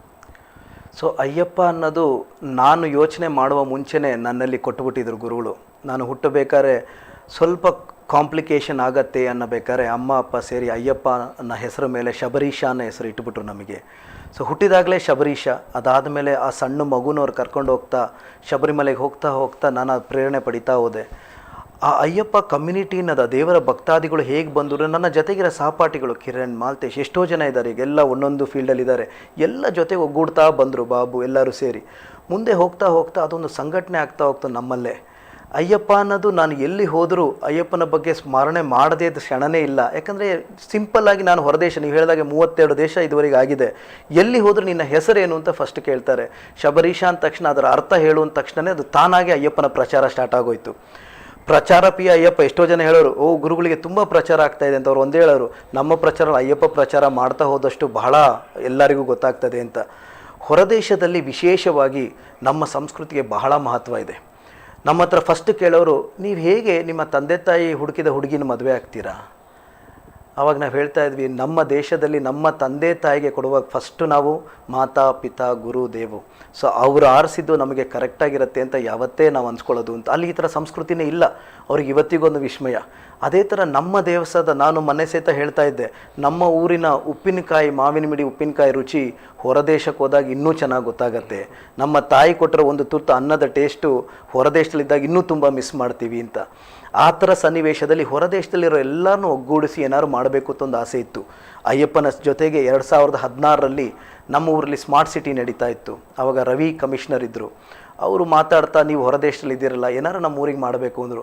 ನಾವು ಸ್ವಂತ ವೆಚ್ಚದಲ್ಲಿ ಡಾರನ್ ಹಲವಾರು ಫಾರಿನ್ ನ್ಯಾಷನಲ್ಸನ್ನು ಕರ್ಕೊಂಬಂದು ಈ ಸ್ಮಾರ್ಟ್ ಸಿಟಿ ಕಾರ್ಯದಲ್ಲಿ ಕೈ ಜೋಡಿಸಿ ಬಹಳ ಯಶಸ್ವಿಯಾಗಿ ಒಂದು ಪ್ಲ್ಯಾನ್ ಮಾಡಿ ಕೊಟ್ವಿ. ನಮಗೇನು ಬೇಕು ಅನ್ನೋದು ನಮ್ಮ ಆಗಬೇಕೇ ಇರಲಿಲ್ಲ. ಅವತ್ತು ನಾನು ಅದೇ ಹೇಳಿದೆ, ನಾನು ಒಬ್ಬ ಶಬರೀಶ ಇರ್ಬೋದು, ನನ್ನ ಥರ ಸಾವಿರಾರು ಶಬರೀಶ ಪ್ರಪಂಚ ಪೂರ್ತಿ ನಮ್ಮ ಊರಿಗೆ ಏನಾರು ಮಾಡಬೇಕು ಅಂತಿರ್ತಾರೆ, ನಮ್ಮ ದೇಶಕ್ಕೆ ಮಾಡಬೇಕು ಅಂತಿರ್ತಾರೆ. ಅದನ್ನು ನಾವು ಯಾಕೆ ಒಳ್ಳೆ ಕಾರ್ಯಕ್ಕೆ ತೊಗೊಂಡು ಹೋಗಬಾರ್ದು ಅಂತ ಹೇಳಿ ಈ ಅಯ್ಯಪ್ಪೋತ್ಸವವನ್ನು ಆರಂಭಿಸ್ತಾ ಇದ್ದೀವಿ. ಈಗ ಅಯ್ಯಪ್ಪೋತ್ಸವದ ವಿಶೇಷ ನಾನು ಹೇಳ್ದಂಗೆ ಎಲ್ಲರೂ ಬರ್ಬೋದು, ಯಾವ ರಾಜಕೀಯ, ಯಾವ ಜನಾಂಗ ಪಂಗಡ ಇಲ್ಲ, ವಿಶೇಷವಾಗಿ ಮಹಿಳೆಯರು ಬರಬೇಕು ಅಂತ. ಈ ಅಯ್ಯಪ್ಪೋತ್ಸವ ಇನ್ನು ಬರುವ ದಿನಗಳಲ್ಲಿ ಎಲ್ಲ ಊರಲ್ಲೂ ನಡೀತಾ ಹೋಗಬೇಕು ಅನ್ನೋದೊಂದು ಆಸೆ. ಅದೇ ಥರ ಪ್ರಪಂಚ ಪೂರ್ತಿ ಇವತ್ತಿಗೆ ನೀವು ಅಯ್ಯಪ್ಪ ಸ್ವಾಮಿ ಭಕ್ತಾದಿಗಳು ನೋಡಿದ್ರೆ, ದುಬೈಯಲ್ಲಿ ಅಯ್ಯಪ್ಪನ ದೇವಸ್ಥಾನ ಆಗಿದೆ, ಎಷ್ಟೋ ವರ್ಷಗಳ ಪ್ರಯತ್ನದ ಮೇರೆಗೆ ಇವಾಗ ಆಗಿದೆ. ಲಂಡನ್ನಲ್ಲಿದೆ. ಎಲ್ಲ ದೇಶದಲ್ಲೂ ಒಂದೊಂದು ಆಗ್ಬಿಟ್ಟು ಧಾರ್ಮಿಕ ಸಂಕೇತವಾಗಿ ನಮ್ಮ ದೇಶದ ಹೆಸರಿಗಾಗಿ ನಮ್ಮ ದೇಶದಲ್ಲಿ ನಡೆಯುವ ಚಟುವಟಿಕೆಗಳು ಎಲ್ಲರಿಗೂ ಕೊಡಬೇಕು ಅನ್ನೋದು ನಮ್ಮದೊಂದು ಆಸೆ ಆಗಿದೆ. ಧರ್ಮದ ಉದ್ದೇಶ ಆಚರಣೆ ಅಂತೇಳಿ ಆ ನಿಟ್ಟಿನಲ್ಲಿ ತಮ್ಮ ಬದುಕಿನ ಉದ್ದಗಲಕ್ಕೂ ಅಯ್ಯಪ್ಪನ ಒಂದು ಸ್ಮರಣೆಯಲ್ಲಿ, ಧ್ಯಾನದಲ್ಲಿ, ಪೂಜೆಯಲ್ಲಿ ಆ ಪೂಜ್ಯ ರೋಜಾ ಷಣ್ಮುಗಂ ಸ್ವಾಮೀಜಿಯವರು ಇವತ್ತು ಸಿಹಿ ಮೊಗ್ಗೆ ಅಂತ ಇಲ್ಲಿ ಅರಳುವುದು ಅದು ಪ್ರಪಂಚಕ್ಕೆ ಬೆಳಕನ್ನು ಕೊಡುತ್ತೆ ಅಂತ ಹೇಳಿ ಆ ನಿಟ್ಟಿನಲ್ಲಿ ಪರಮಪೂಜ್ಯ ರೋಜಾ ಷಣ್ಮುಗಂ ಸ್ವಾಮೀಜಿಯವರು ಶಿವಮೊಗ್ಗದ ಪ್ರತಿ ಮನೆಯಲ್ಲೂ ಕೂಡ ಅವರು ಆ ಒಂದು ಮಕರ ಜ್ಯೋತಿಯನ್ನು ಬೆಳಗಿದ್ದಾರೆ, ಅಯ್ಯಪ್ಪನ ಜ್ಯೋತಿಯನ್ನು ಬೆಳಗಿಸಿದ್ದಾರೆ. ತನ್ಮೂಲಕವಾಗಿ ಇವತ್ತು ಇಡೀ ರಾಷ್ಟ್ರ, ಅಂತಾರಾಷ್ಟ್ರೀಯ ಮಟ್ಟದಲ್ಲಿ ಅಯ್ಯಪ್ಪನ ಭಕ್ತರಿಗೆ ಒಂದು ಗುರುಸ್ಥಾನದಲ್ಲಿದ್ದು ಅವರು ಮಾರ್ಗದರ್ಶನವನ್ನು ಮಾಡ್ತಾ ಇದ್ದಾರೆ. ಅಂತಹ ಪರಮ ಪೂಜ್ಯ ಗುರು ಮಹಾಸ್ವಾಮಿಗಳ ಒಂದು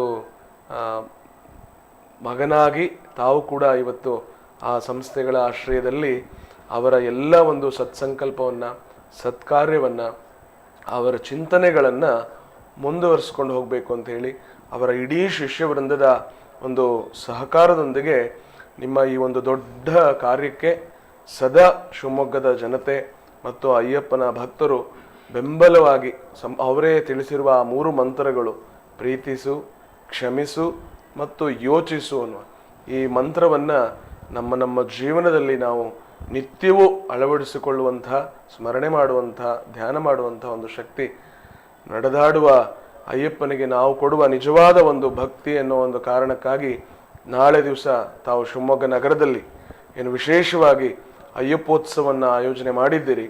ಇದು ತಾವೇ ತಿಳಿಸಿರುವ ಹಾಗೆ ರಾಜ್ಯದ ಎಲ್ಲ ಜಿಲ್ಲೆಗಳಲ್ಲಿ, ಗ್ರಾಮಗಳಲ್ಲಿ, ಹೊರ ರಾಜ್ಯಗಳಲ್ಲಿ, ಹೊರ ದೇಶಗಳಲ್ಲಿ ಇಂತಹ ಕಾರ್ಯಕ್ರಮಗಳು ತಮ್ಮ ನೇತೃತ್ವದಲ್ಲಿ ಮಾಡುವಂಥ ಆಗಲಿ. ತನ್ಮೂಲಕವಾಗಿ ರೋಜಾ ಷಣ್ಮುಗಂ ಸ್ವಾಮೀಜಿ ಅವರ ಒಂದು ಸ್ಮರಣೆ ನಿತ್ಯವೂ ನಮ್ಮ ಸಮಾಜದಲ್ಲಿ ಇರಲಿ ಅಂತ ಹೇಳ್ತಾ, ಅಯ್ಯಪ್ಪೋತ್ಸವ ಕಾರ್ಯಕ್ರಮದ ನಿಮಿತ್ತವಾಗಿ ಈ ಮಾಡಿದಂಥ ಒಂದು ವಿಶೇಷ ಸಂಚಿಕೆ ಈ ಕಾರ್ಯಕ್ರಮದಲ್ಲಿ ತಾವು ಬಿಡು ಮಾಡ್ಕೊಂಡು ಬಂದು ಈ ಎಲ್ಲ ಮಾಹಿತಿಗಳನ್ನು ಕೊಟ್ಟು ಆ ಅಯ್ಯಪ್ಪನ ಭಕ್ತರಿಗೆ ಒಂದು ಮಾರ್ಗದರ್ಶನ ಮಾಡಿದ್ದೀರಿ. ನಮ್ಮ ಟಿವಿ ಚಾನೆಲ್ ಪರವಾಗಿ, ಸಮಸ್ತ ವೀಕ್ಷಕರ ಪರವಾಗಿ, ಅಯ್ಯಪ್ಪನ ಭಕ್ತರ ಪರವಾಗಿ ತಮಗೆ ಶುಭಾಶಯಗಳನ್ನು ಮತ್ತು ಧನ್ಯವಾದಗಳನ್ನು ಸಮರ್ಪಿಸ್ತಾ ಇದ್ದೀವಿ. ಧನ್ಯವಾದಗಳು. ಸ್ವಾಮಿಯೇ ಶರಣಮಯ್ಯಪ್ಪ. ತಮ್ಮೆಲ್ಲರೂ ನಾಳೆ ಅಯ್ಯಪ್ಪೋತ್ಸವದಲ್ಲಿ ಪಾಲ್ಗೊಳ್ಳಿ. ಸ್ವಾಮಿ ಹೇಳಿದಾಗೆ ಇದನ್ನು ಯಶಸ್ವಿ ಮಾಡಿ ಇನ್ನು ಮುಂದೆ ನಮ್ಮ ಫ್ಯಾಮಿಲಿ, ನನ್ನ ತಮ್ಮ, ಅವರೊಬ್ಬ ಗಾಯಕ, ಅಯ್ಯಪ್ಪನ ಹಲವಾರು ಭಕ್ತಿಗೀತೆಗಳು ಹಾಡಿದ್ದಾನೆ. ಅಮ್ಮ ಗುರೂಜಿ ಸೇವೆಗಾಗಿ ತಮ್ಮ ಜೀವನವನ್ನು ಮುಡಿಪಾಗಿತ್ತಾದರೆ ನಾವು ಅದೇ ಥರ ಎಲ್ಲಿ ನಿನ್ನೆ ಸಹಿತ ಸವಳಂಗ ಹಲವಾರು ಗ್ರಾಮಕ್ಕೆ ಹೋಗಿದ್ವಿ. ಯಾವ ಗ್ರಾಮದಲ್ಲಾದರೂ ಗುರುಗಳು ಫಸ್ಟ್ ಹೋಗಿ ನಿಲ್ಲೋರು, ಬಡವರನ್ನ ಭೇದ ಭಾವ ಯಾವತ್ತೂ ನೋಡ್ತಾ ಇರಲಿಲ್ಲ ಅವರು ಭೇದ ಭಾವನ. ಆ ಥರ ನಾವು ಯಾರೇ ಕರೆದು ನಮ್ಮ ಫ್ಯಾಮಿಲಿ ನಾವಾಗಲಿ ನಿಮ್ಮ ಸೇವೆಗಾಗಿದ್ದೀವಿ. ಇಲ್ಲಿ ಮತ್ತೆ ನಾನು ಅನ್ನೋದಲ್ಲ, ನಾವು ಅನ್ನೋದಿಲ್ಲಿ ನಮ್ಮ ನಾಡು ಟಿ ವಿ ಇವತ್ತು ಕರೆದು ಶಬರೀಶ್ ಸ್ವಾಮಿ ಅವ್ರ ಹೆಸರು ನನ್ನ ಹೆಸರೇ. ಸೊ ಅವರು ಇವತ್ತು ಬಹಳ ಚೆನ್ನಾಗಿ ಪ್ರಶ್ನೆಗಳನ್ನು ಕೇಳಿದ್ರು. ನನ್ನ ಹಲವಾರು ಯೋಚನೆಗಳು, ಹಲವಾರು 40 ವರ್ಷದಿಂದ ಇದ್ದ ನನ್ನ ಮನಸ್ಸಿನಲ್ಲಿ ಇದನ್ನೆಲ್ಲ ಹೊರತಂದಿದ್ದಕ್ಕೆ ಭಾಳ ಧನ್ಯವಾದಗಳು. ನಿಮ್ಮೆಲ್ಲರಿಗೂ ಒಳ್ಳೆಯದಾಗಲಿ. ಅಯ್ಯನಯ್ಯಪ್ಪ ತಮ್ಮನ್ನೆಲ್ಲ ಚೆನ್ನಾಗಿ ನೋಡಿಕೊಂಡು ಎಲ್ಲರಿಗೂ ಆರೋಗ್ಯ ಐಶ್ವರ್ಯ ಕೊಟ್ಟು ನಿಮ್ಮ ಇಚ್ಛೆಗಳನ್ನೆಲ್ಲ ಈಡೇರಿಸಲಿ. ಓಂ ಸ್ವಾಮಿಯೇ ಶರಣಮಯ್ಯಪ್ಪ. ಓಂ ಸ್ವಾಮಿಯೇ ಶರಣಮಯ್ಯಪ್ಪ. ನಮ್ಮ ಟಿವಿ ಚಾನೆಲ್ನ ಪ್ರಿಯ ವೀಕ್ಷಕರು, ತಮ್ಮೆಲ್ಲರಿಗೂ ಕೂಡ ನಾಳೆ ನಡೆಯುವಂಥ ಅಯ್ಯಪ್ಪೋತ್ಸವ ಈ ವಿಶೇಷ ಕಾರ್ಯಕ್ರಮ ಶಿವಮೊಗ್ಗ ನಗರದ ಕುವೆಂಪು ರಂಗಮಂದಿರದಲ್ಲಿ ಸಂಜೆ 6 ಗಂಟೆಗೆ ಹಲವು ಪ್ರಪ್ರಥಮ ಕಾರ್ಯಕ್ರಮಗಳೊಂದಿಗೆ ಈ ಒಂದು ಕಾರ್ಯಕ್ರಮವನ್ನು ಆಯೋಜನೆ ಮಾಡಿದ್ದಾರೆ. ನಾವೆಲ್ಲರೂ ಕೂಡ ಹೆಚ್ಚಿನ ಸಂಖ್ಯೆಯಲ್ಲಿ ಭಾಗವಹಿಸುವ ಮೂಲಕ ನಮ್ಮೆಲ್ಲರ ಪೂಜ್ಯರಾದ ರೋಜಾ ಷಣ್ಮುಗಂ ಸ್ವಾಮೀಜಿಯವರ ಹುಟ್ಟುಹಬ್ಬವನ್ನು ವಿಶೇಷವಾಗಿ ಆಚರಿಸುವ ಹಾಗೂ ಅಯ್ಯಪ್ಪನ ಕೃಪೆಗೆ ನಾವು ನೀವೆಲ್ಲರೂ ಕೂಡ ಪಾತ್ರರಾಗೋಣ ಅಂತ ಹೇಳ್ತಾ ಧನ್ಯವಾದಗಳು, ನಮಸ್ಕಾರಗಳು. ಸ್ವಾಮಿ